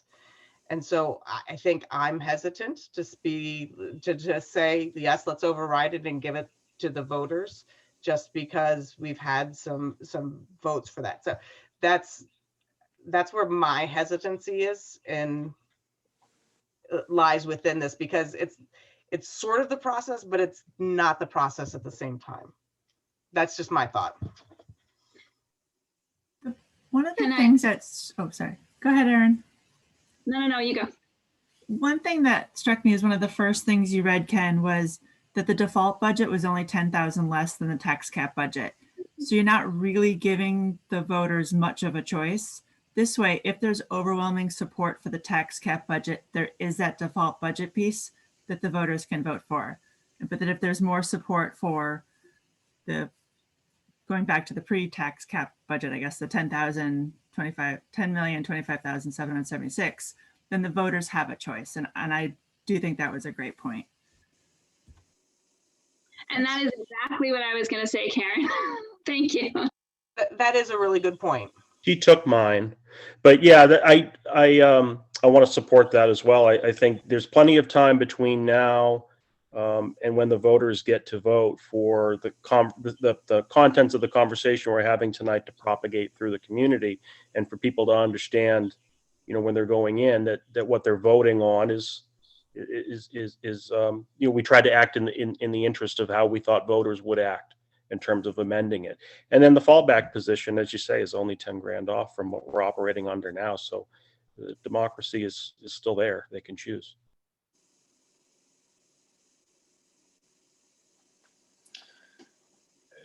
Yeah, I appreciate all that input. I mean, I get it. I think my only hesitation is just hearing that the legal piece of it is my, if it were up to, based on what I heard today and I were negotiating, I would probably, Pete Dignasto, I always mess his last name, Pete D. I would have proposed something similar where we did the paras and the REAP, but that's not an option this year. But I'm hearing both, Peter, I'm hearing you say that we do have the authority to do this. I just want to make sure I don't want to jump, take a leap here. Peter Webb says you do. Lawyers will disagree depending on who their client is. It's not an unreasonable interpretation to reach the conclusion that only the voters can override the tax cap. But I'm faced with this irrefutable language in HB 1129 that gives the governing body the right to amend. It doesn't specifically mention for the purpose of a tax cap, but the power of amendment has clearly been passed to the governing body, as odd as that is, because it's your warrant. These are odd times, and that's one of the ways the legislature has seen fit to attend to this situation. It is an opinion, Ken. I can't tell you that Sure. It is gospel. Thank you. So, Andy, go ahead. Sorry, I just want to, so the proposed amendment is 10,025,776. And the default is 9,857,075 for a Correct. difference of 168,701, correct? Yes. Okay, I just want to make sure I have the numbers right. Nope. Andy, are you willing to weigh in on your comfort level if we were to alter this? Are you concerned about some challenges here? I think that Peter says it right. There's always the potential for challenges, but you have your moderator taking a position. And I think when I look at the other articles, that involve money, if the board was to increase or decrease those, there'd be no peace. This is just a conflict between the tax cap law and 1129 that I'm not sure if anybody foresaw when they put this forward. The only other thing I would say to the board is there are many pieces of legislation in Concord that are asking the legislators to hold harmless school districts and keep funding level for next year. So we may see revenue coming in to offset this. Again, that won't be decided for a while, but I think I'm always comfortable at a meeting when we go in, and consult the moderator. Thank you. Okay, is there any further feedback on that? We can move to a vote if not, but I just want to make sure everyone has a chance to speak. Okay, so right now the motion on the floor is the amended Article 2 of $10,025,776 with a default budget of the $9,857,075. All right, we'll do a roll call vote then with start with the school board. Becky, we'll start with you, please. Becky, aye. Karen? Karen, I. Allison?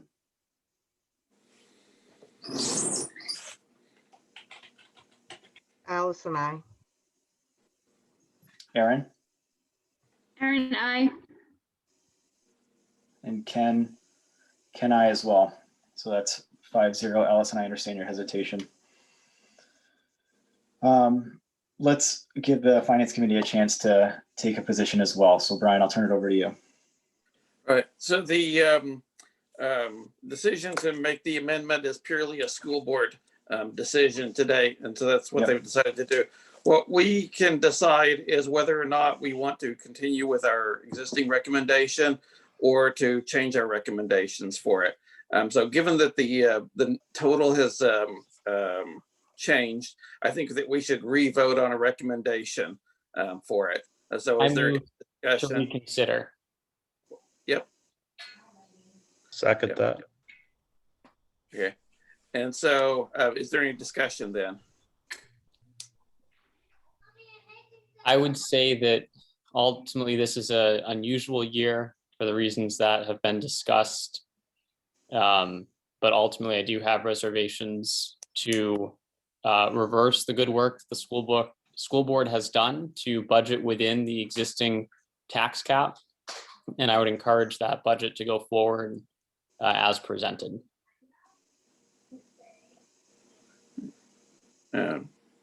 My position, as I alluded to before, seems to me clearly that the preponderance of the public feedback, and this is the vessel, and this is what's available this year. So I think we have to consider it as valid as we ever would. But I think the preponderance is definitely in favor of making this change. And since voters can't do so themselves, I think we have a duty to do that. Right. Right. So would you want to say something else, Matt? The only other thing I would add is I do agree with the comments that have been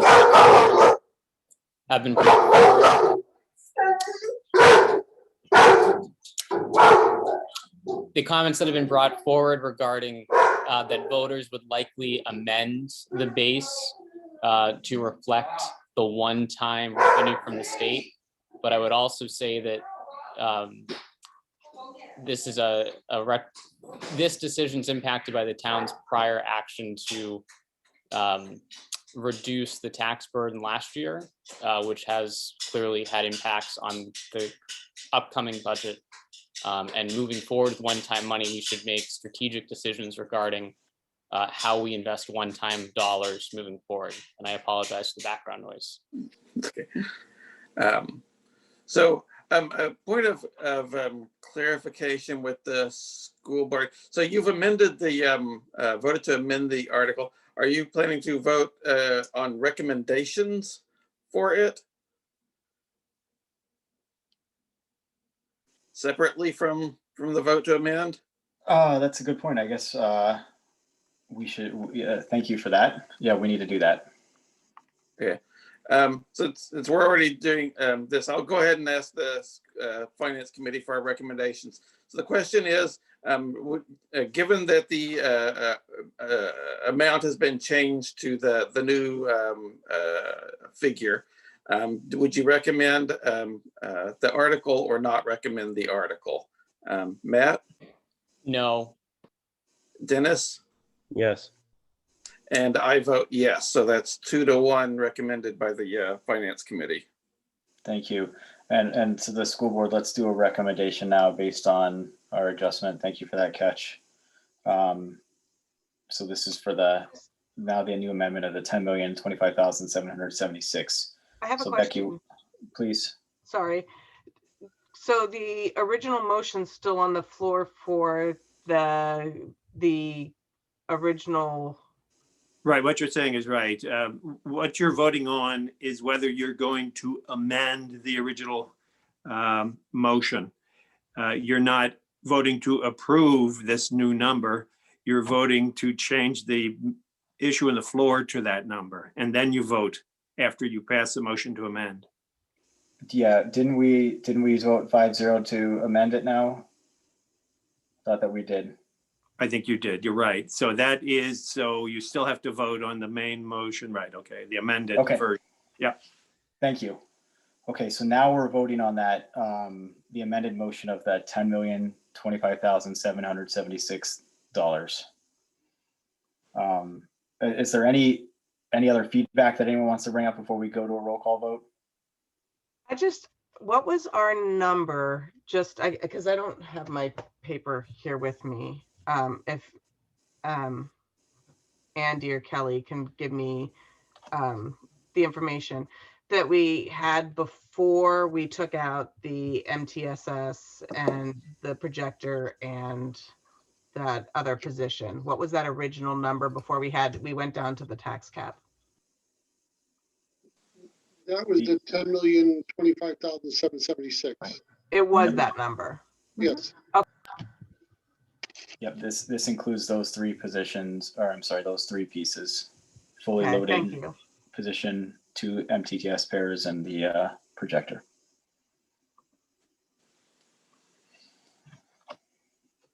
Any other comments or questions? Okay, let's put it to a vote then. We will start with you, Becky, please. Becky, aye. Karen, Karen, I. Allison, Allison, I. Aaron, Erin, I. and Ken, I. So that's 5-0 for the school board in favor of the amended proposal. Okay, thank you. And Brian, thanks for bringing that up there. Okay, so we're moving to Article 3 now.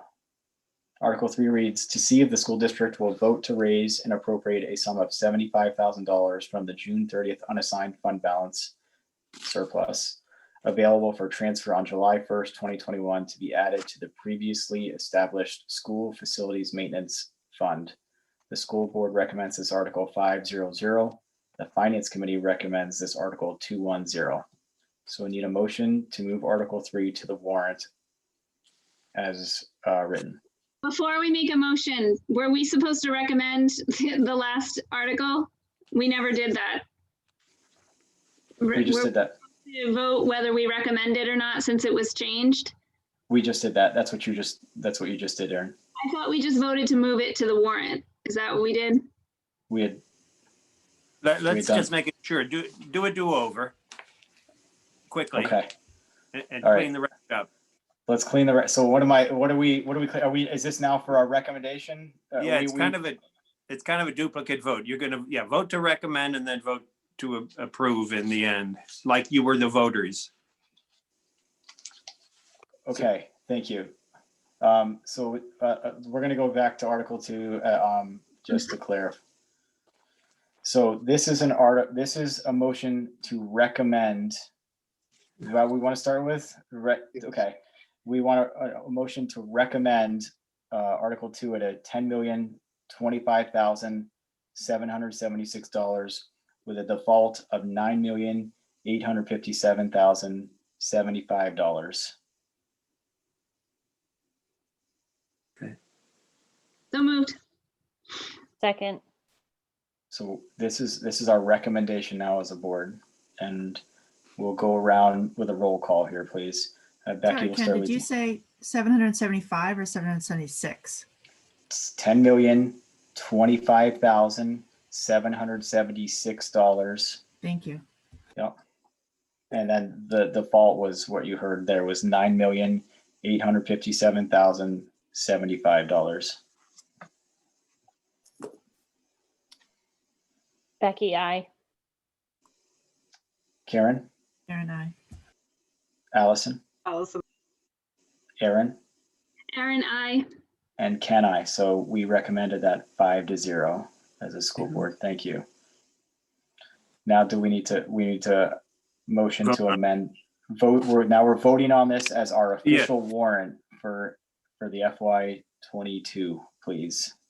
And so we're voting for the budget again, just to be stated, as $10,025,776 with a default of $9,857,075. So I'll need a motion, please. so moved. Thank you. Second. Okay, so now we are voting on this to move to the warrant. Is there any other input? Hearing none, we're going to start our vote. Becky, we'll start with you, please. Becky, I. Karen, Karen, I. Allison, Allison, I. Aaron, Aaron, I. and Ken I. So that is now officially carrying 5-0. Thank you. Are we clean on that one now? Yes, and that's what the voters will have on their ballot and what they will vote on. Thank you. Okay, so we're going to move to Article 3 now. Article 3 reads, to see if the school district will vote to raise and appropriate a sum of up to $75,000 from the June 30th unassigned fund balance surplus available for transfer on July 1st, 2021 to be added to the previously established school facilities maintenance fund. The school board recommends this Article 5-0. The Finance Committee recommends this Article 2-1. Need a motion to move Article 3 to the warrant, please. So moved. Second. Okay, so that is officially on the table. Is there any further feedback or discussion? I just want to say I appreciate the feedback on these next three in general. And I know and I recognize the concerns of taxpayers. I'm supporting putting this on the warrant, but I think that that's the reason why, you know, we have the voters voting it up or down. I don't support amending any numbers. This is what we spent a lot of time deciding on in a reasonable, you know, with a reasonable discussion. And, you know, now I'm, you know, in favor of just putting it out to the voters. Thank you. Anybody else? Okay, I guess I would concur there. And relative to some of the other feedback, these next few, there was not really a overwhelmingly convincing justification to amend any of these. And at this point, I would also propose, given the environment we're in, we put it to the voters and see where it goes from there. Okay, Becky, we'll start with you, please. Becky, I. Karen, Karen, I. Allison, Allison, I. Aaron, Aaron, I. and Ken I. So that's 5-0. Point of clarification. Were you voting on your recommendation or voting to finalize it? That was a motion to move Article 3 to the warrant, so to finalize it. Okay, so for each of these warrant articles, I'd like to ask the Finance Committee whether or not they want to change their recommendations based on the public input from it. Now, I don't know that there was any interest.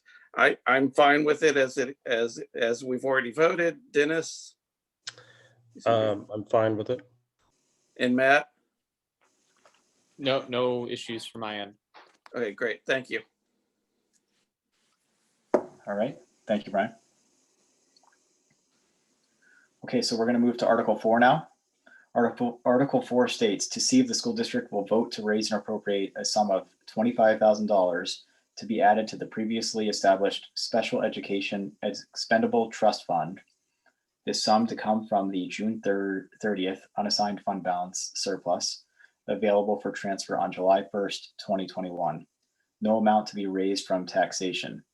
The school board recommends this article 5-0. The finance committee recommends this article, does not recommend this article in a vote of 1-2. So I'm asking for a motion to move Article 4 to the warrant as I just read it. So moved. And again, before it's moved on there, I'd like to just ask the finance committee if there's any change in recommendations based on the testimony. So is there any interest in changing our recommendations? Oh, thank you. No. Matt? Second. Okay, thanks, Brian. All right, so need a motion for, I didn't catch the who had stated that. Allison moved it, thank you. And Karen, you just seconded it. Did I hear that correctly? Okay. Is there any other discussion around Article 4? Okay, hearing none, let's do a roll call vote. Becky, we'll start with you, please. Becky, aye. Karen, Karen, I. Allison, Allison, I. Aaron, Aaron, I. and Ken, I. So that moves 5-0. Motion carried. Okay, so we're going to move to Article 5 now.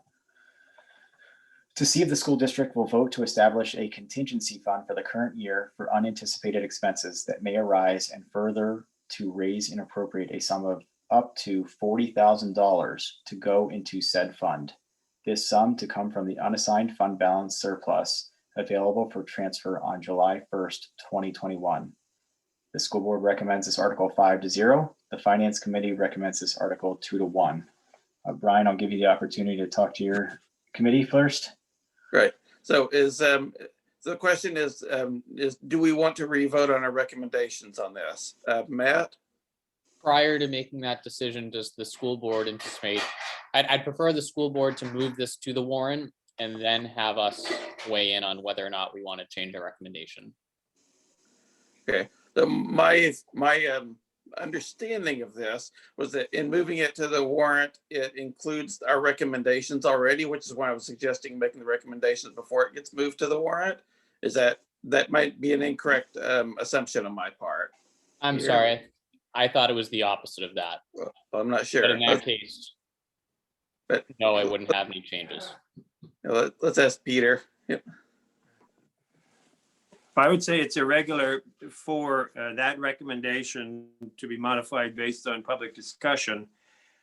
But I guess there's no reason why not. If you hear something that you hadn't thought of before, go for it. But that same right might apply to the school board. So we're kind of redoing this whole process, but it's going pretty smoothly. Go ahead. Yes. Yeah, and my feeling was just that, if we've had public input, then it should have an impact on us, as it did with the operating budget. So, so Matt, don't feel the need to revote. Dennis? No, I'm fine. And I don't feel the need to revote on this either. So thank you. Okay, thanks.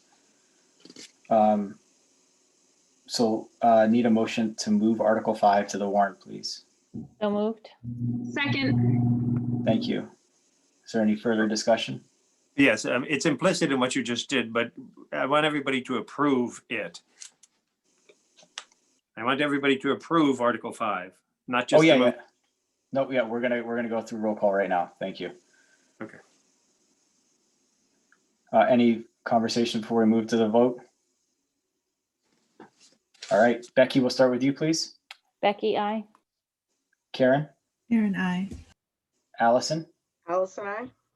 Aaron, Aaron, I. and Ken, I. So that motion carries 5-0. Peter, were you suggesting that the motion should have different language? The motion, I heard Ken say that, I thought he was saying you were voting to move it to the warrant, that is to put it on the ballot before you approved it. So I was saying I'd be more comfortable to approve it first, but it was implicit in what he was doing. Do you approve it so that we can move it to the warrant? But I wanted to hear that you approve it. Yeah. Got it. Okay, thank you. Yeah, I guess I'm doing one and the same, so we can do that just to Ken, this has never been done before. You're doing a great job. All right. All right, thank you. So we've now approved it. We're gonna vote now to put this on the warrant, please. Becky, Becky, I. Karen, Karen, I. Allison, Alice and I. Aaron, Aaron, I. and Ken, I. So that moves 5-0. Did you just Thank you. approve it? We just approved it. Thank you. And therefore, it will go on the warrant. I will make, yeah, thank you. Just call me where I got to be called out. I appreciate it. Okay. No, you're good. All right. All right, so we're going to move to Article 6 now. Article 6 reads, shall the voters of the Brookline School District adopt a school administrative unit budget of $1,953,257 for the forthcoming fiscal year, in which $361,236 is assigned to the school budget of this school district. This year's adjusted budget of the $1,918,864 with $354,875 assigned to the school budget of this school district will be adopted if the article does not receive a majority vote of all school district voters voting in this school administrative unit. The school board recommends this article 5-0. The Finance Committee recommends this article 2-1. All right, so first we're going to recommend it, then we're going to approve it. So the more I think about this, the more confusing it gets. Quite frankly, you're doing fine. Let's just be clear, and I'll shadow you. Thank you. So we're going to recommend it. Brian, we'll give you a chance, and then we'll approve it. So school board first. Is there any feedback or changes based on the public input here? Okay, hearing none, we're going to do the roll call, please. So Becky. Becky, I. Karen. Karen, I. Allison. Alice and I. Aaron. Aaron, I. And Ken, I. So we've recommended 5-0. Brian, go ahead. So this gets a little complicated now. So before I was asking whether or not we wanted to re-vote on it, change our vote again, but it kind of makes more sense to just go ahead and just make a recommendation at this point, kind of ignore the past one. So the question is then, do we recommend this warrant article? Yes or no? Matt? No. Dennis? Yes. And I vote yes. So it's the same as before. Thank you. Okay, so now we're voting to approve it for the school board to the warrant. So moved. Second. Thank you. We'll take it to a vote. Becky. I. Karen. Karen, I. Allison. Alice and I. Aaron. I. Okay, Ken, I. So that's 5-0. Motion carries. All right, we're moving to Article 7 now. Shall the school district accept the provisions of RSA 198:20B, providing that any school district at any annual meeting may adopt an article authorizing indefinitely, until specific rescission of such authority, the school board to apply for, accept, and expend without further action by the school district unanticipated money from a state, federal, or other governmental unit or a private source which becomes available during the fiscal year. The school board recommends this 5-0. Can I just move this to adopt it on the warrant right now, or? Question. Yeah. Go ahead. Yeah. Sorry, it needs to be moved, but then I need to question this. So looking for a motion to adopt this to the warrant, please. So So- moved. Second. Thank you. Go ahead with your question, Allison. So one of my questions, the more I thought about this, the more I had a question about the wording, and my question was on the private source. And the implications of having that in there, like I totally get the like unanticipated money from a state, federal, or government agency. The private source kind of got me because I look at this not as like necessarily our board, but I'm looking down the line at something we're putting into effect for perpetuity, like for forever, right? So what does that really mean? I can see negative implications like being associated with this in a long run kind of thing.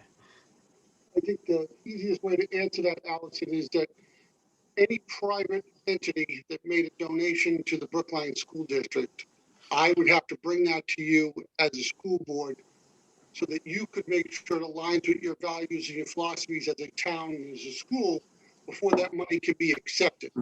This is just simply giving the board that authority if they so choose, they believe it aligns with that. And that's already covered in your policies. So it'd still come to the board. That was my question. Yes, it just allows us to open this up more than just your federal and state dollars. Okay, thank you. Okay, any other questions or comments? All right, let's put it to a vote. Becky? Aye. Karen? Karen, I. Allison? Allison, I. Aaron? Aaron, I. And Ken, I. So that carries 5-0. So Peter, we're good moving out to the warrant as I just stated there? Beautiful, thank you. Thank you. Okay, Yeah. great. All right, so Article 80 is a contingent article. We'll read this one. If Article 7 passes, this article is unnecessary to see if the school district voters will authorize the Brookline School District to access future year state and federal special education aid funds in the event that special education costs exceed budget limitations. The school board recommends this Article 5-0. The Finance Committee recommends this Article 3-0. I guess we need to go around. Let's do recommendations again. Is there any feedback to, we'll start with the Brookline School Board as it's written? I don't think so. Okay, let's do a quick roll call. Becky? Becky, aye. Karen? Karen, I. Allison? Allison, I. Aaron? Aaron, I. Ken, I. Brian, your Finance Committee 3-0 right now. Right, so the question is whether or not to recommend Article 8. Matthew? Was there a motion to start this article before the Brookline School Board voted on it? You know, we've set a pattern and we were going that way. You guys are SB2. At the SB2 deliberative hearing with this, which this is a pretend diluted version of, people don't approve or disapprove, they just stop talking and then the matter goes on to the warrant. So I have participated in conflating a couple of systems here, but since we started that way, I would recommend that we continue in the pattern of whether each board recommends it, and then the school board would approve it sufficient to put it on the warrant. Okay, just wanted to make sure we were on the right process. Well, I hope like heck. Good. I vote yes. Dennis? Dennis votes yes. And I vote yes as well. Okay, thank you. So now this is, need a motion to move Article 8 to the warrant as we just stated for approval, please. So moved.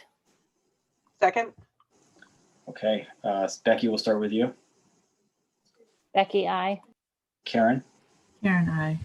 Allison, Allison, I. Aaron, Aaron, I. and Ken, I. That motion carries 5-0. Okay, Article 9. to see if the school district will vote to authorize indefinitely until rescinded to retain any unused portion of the year-end unassigned general funds from the preceding fiscal year and subsequent fiscal years, provided the amount of year-end unassigned general funds does not exceed in any fiscal year 2%, can be up to 5%, of the current fiscal year's net assessment under RSA 198:5. The school board recommends this article 4-1. The finance committee recommends this article. Well, it was 1-1 for the finance committee.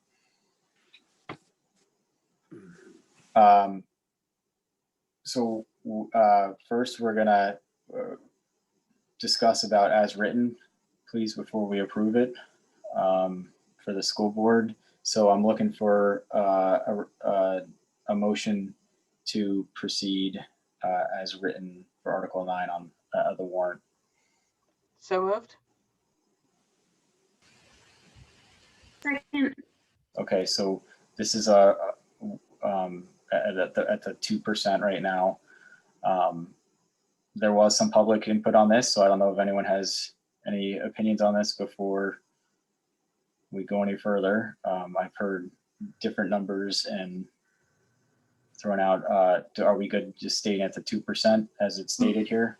Well, it's not to exceed 2%. I believe what the practices of Hollis and the co-op are about 1%. So we could apply a 1%.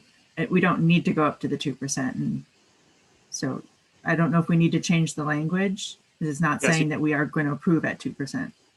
Motion to amend would change the language if that's what you wanted to do.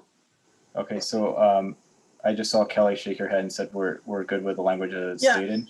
Let me just interject for a moment and clarify that just because it says 2%, you do not have to do 2%. You guys are going to have to vote on this every year if you put this into play, and you can say, you know, $20 if you want, or you can say 1%, or you can say 1.5%, or you can just pick a dollar figure, $100,000, you know. So just because it says 2% does not mean you're locked into that.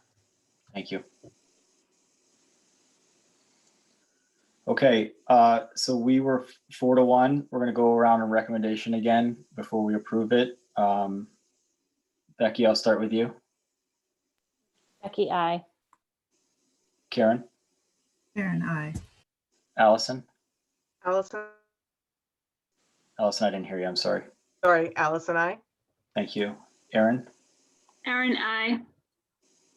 and Ken, nay. Brian, Sorry, forgot to unmute. Any discussion with the finance committee?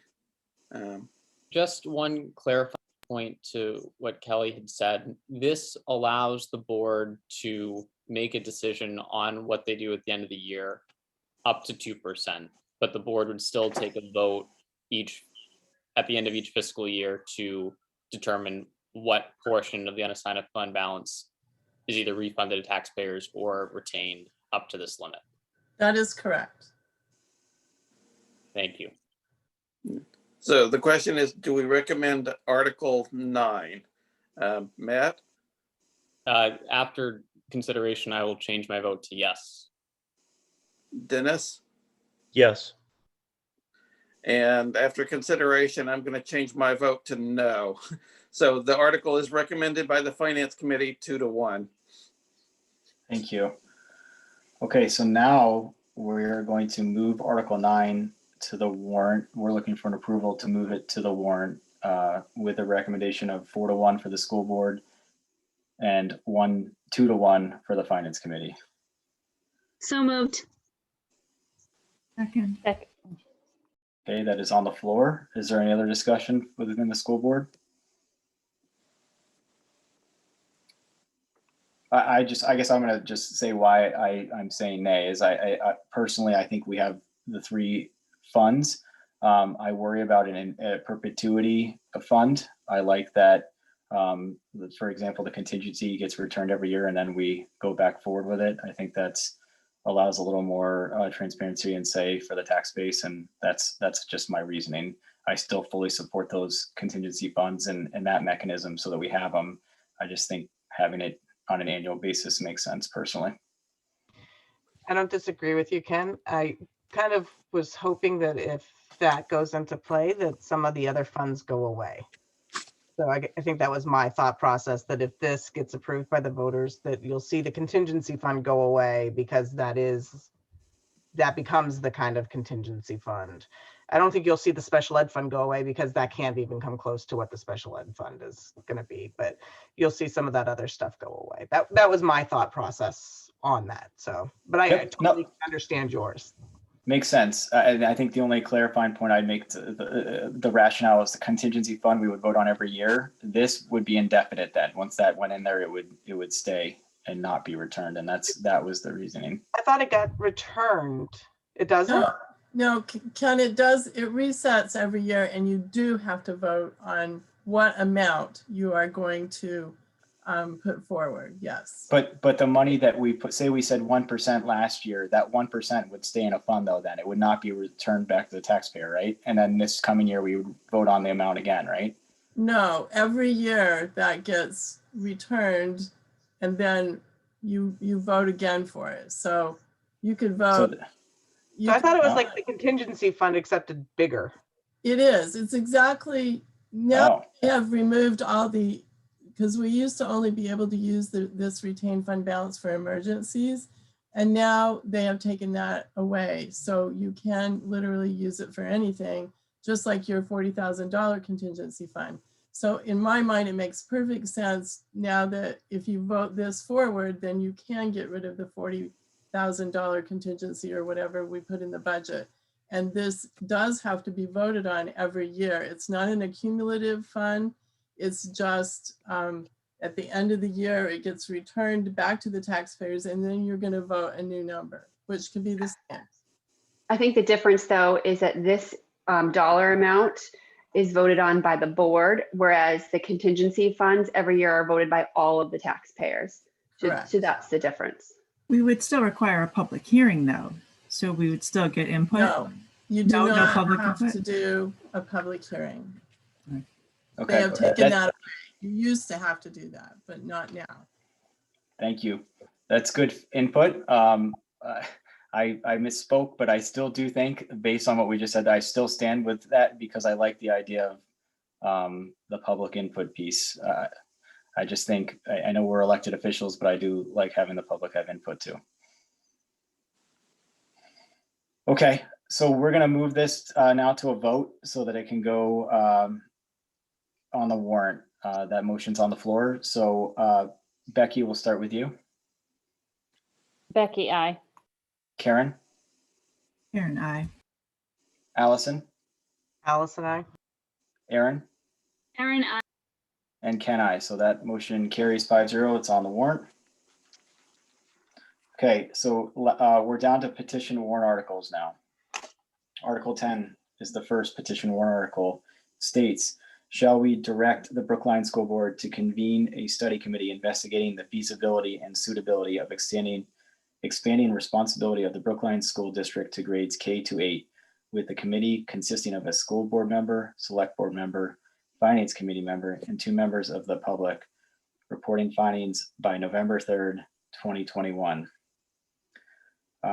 So we're going to take a position first as a school board on this. Well, I think we did that already, but this is just based on the public input. Previously, it had been 0 to 5.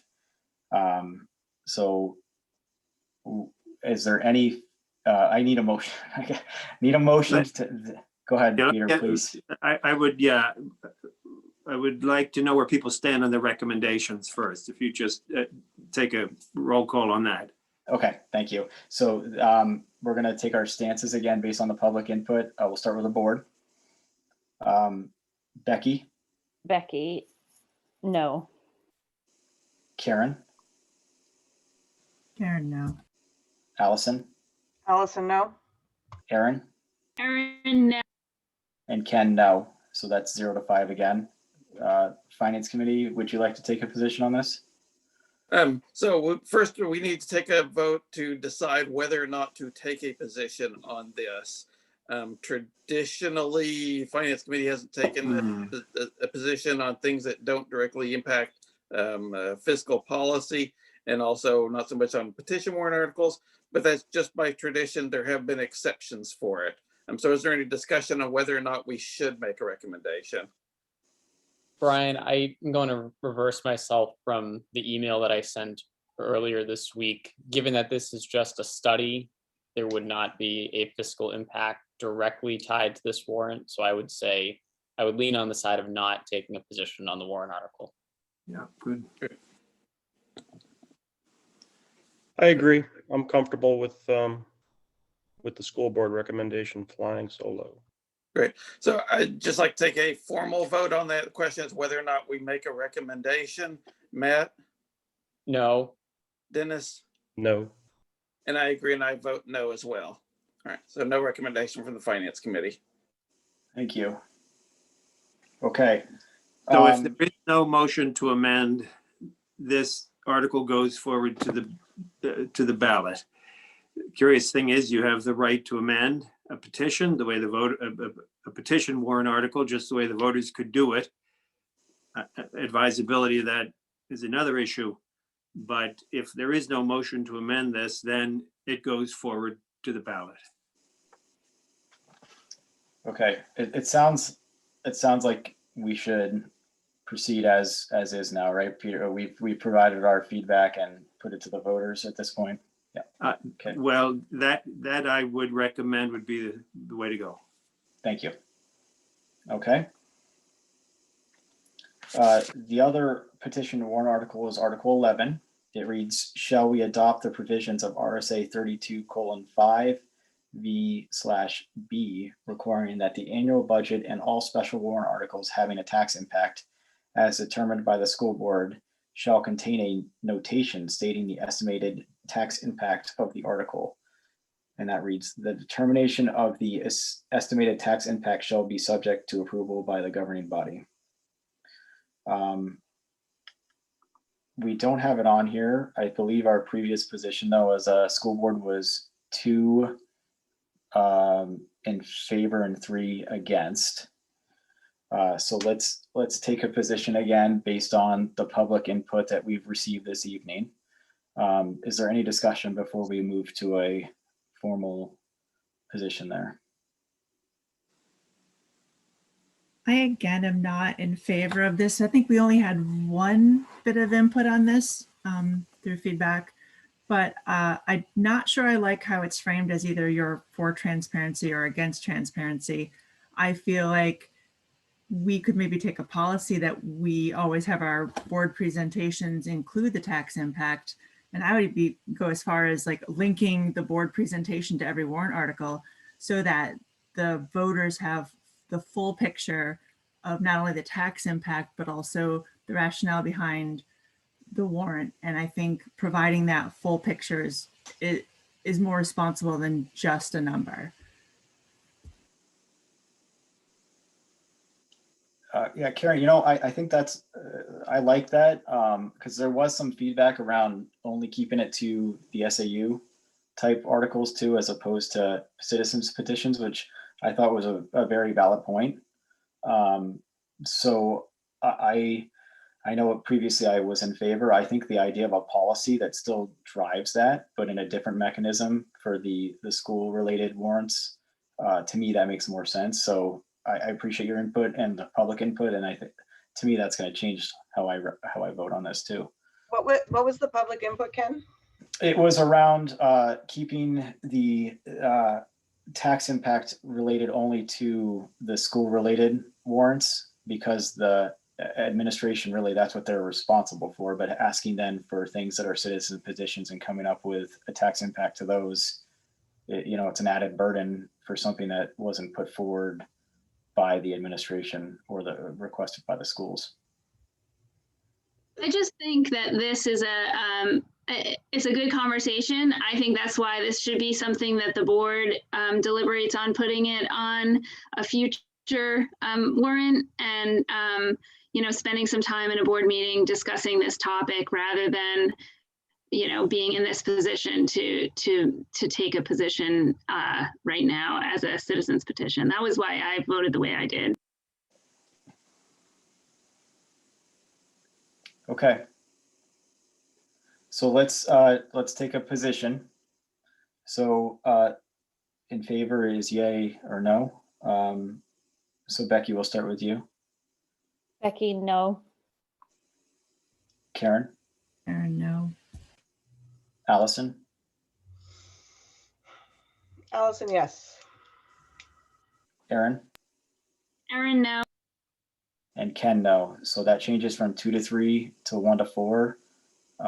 And I'll be on record stating, you know, soon, if I'm re-elected again, I certainly think this is worthy of a policy discussion with our policy committee as soon as that opportunity is available. All right, Brian, over to you. Great. So for the Finance Committee, the first question is whether or not we take a position on this warrant article.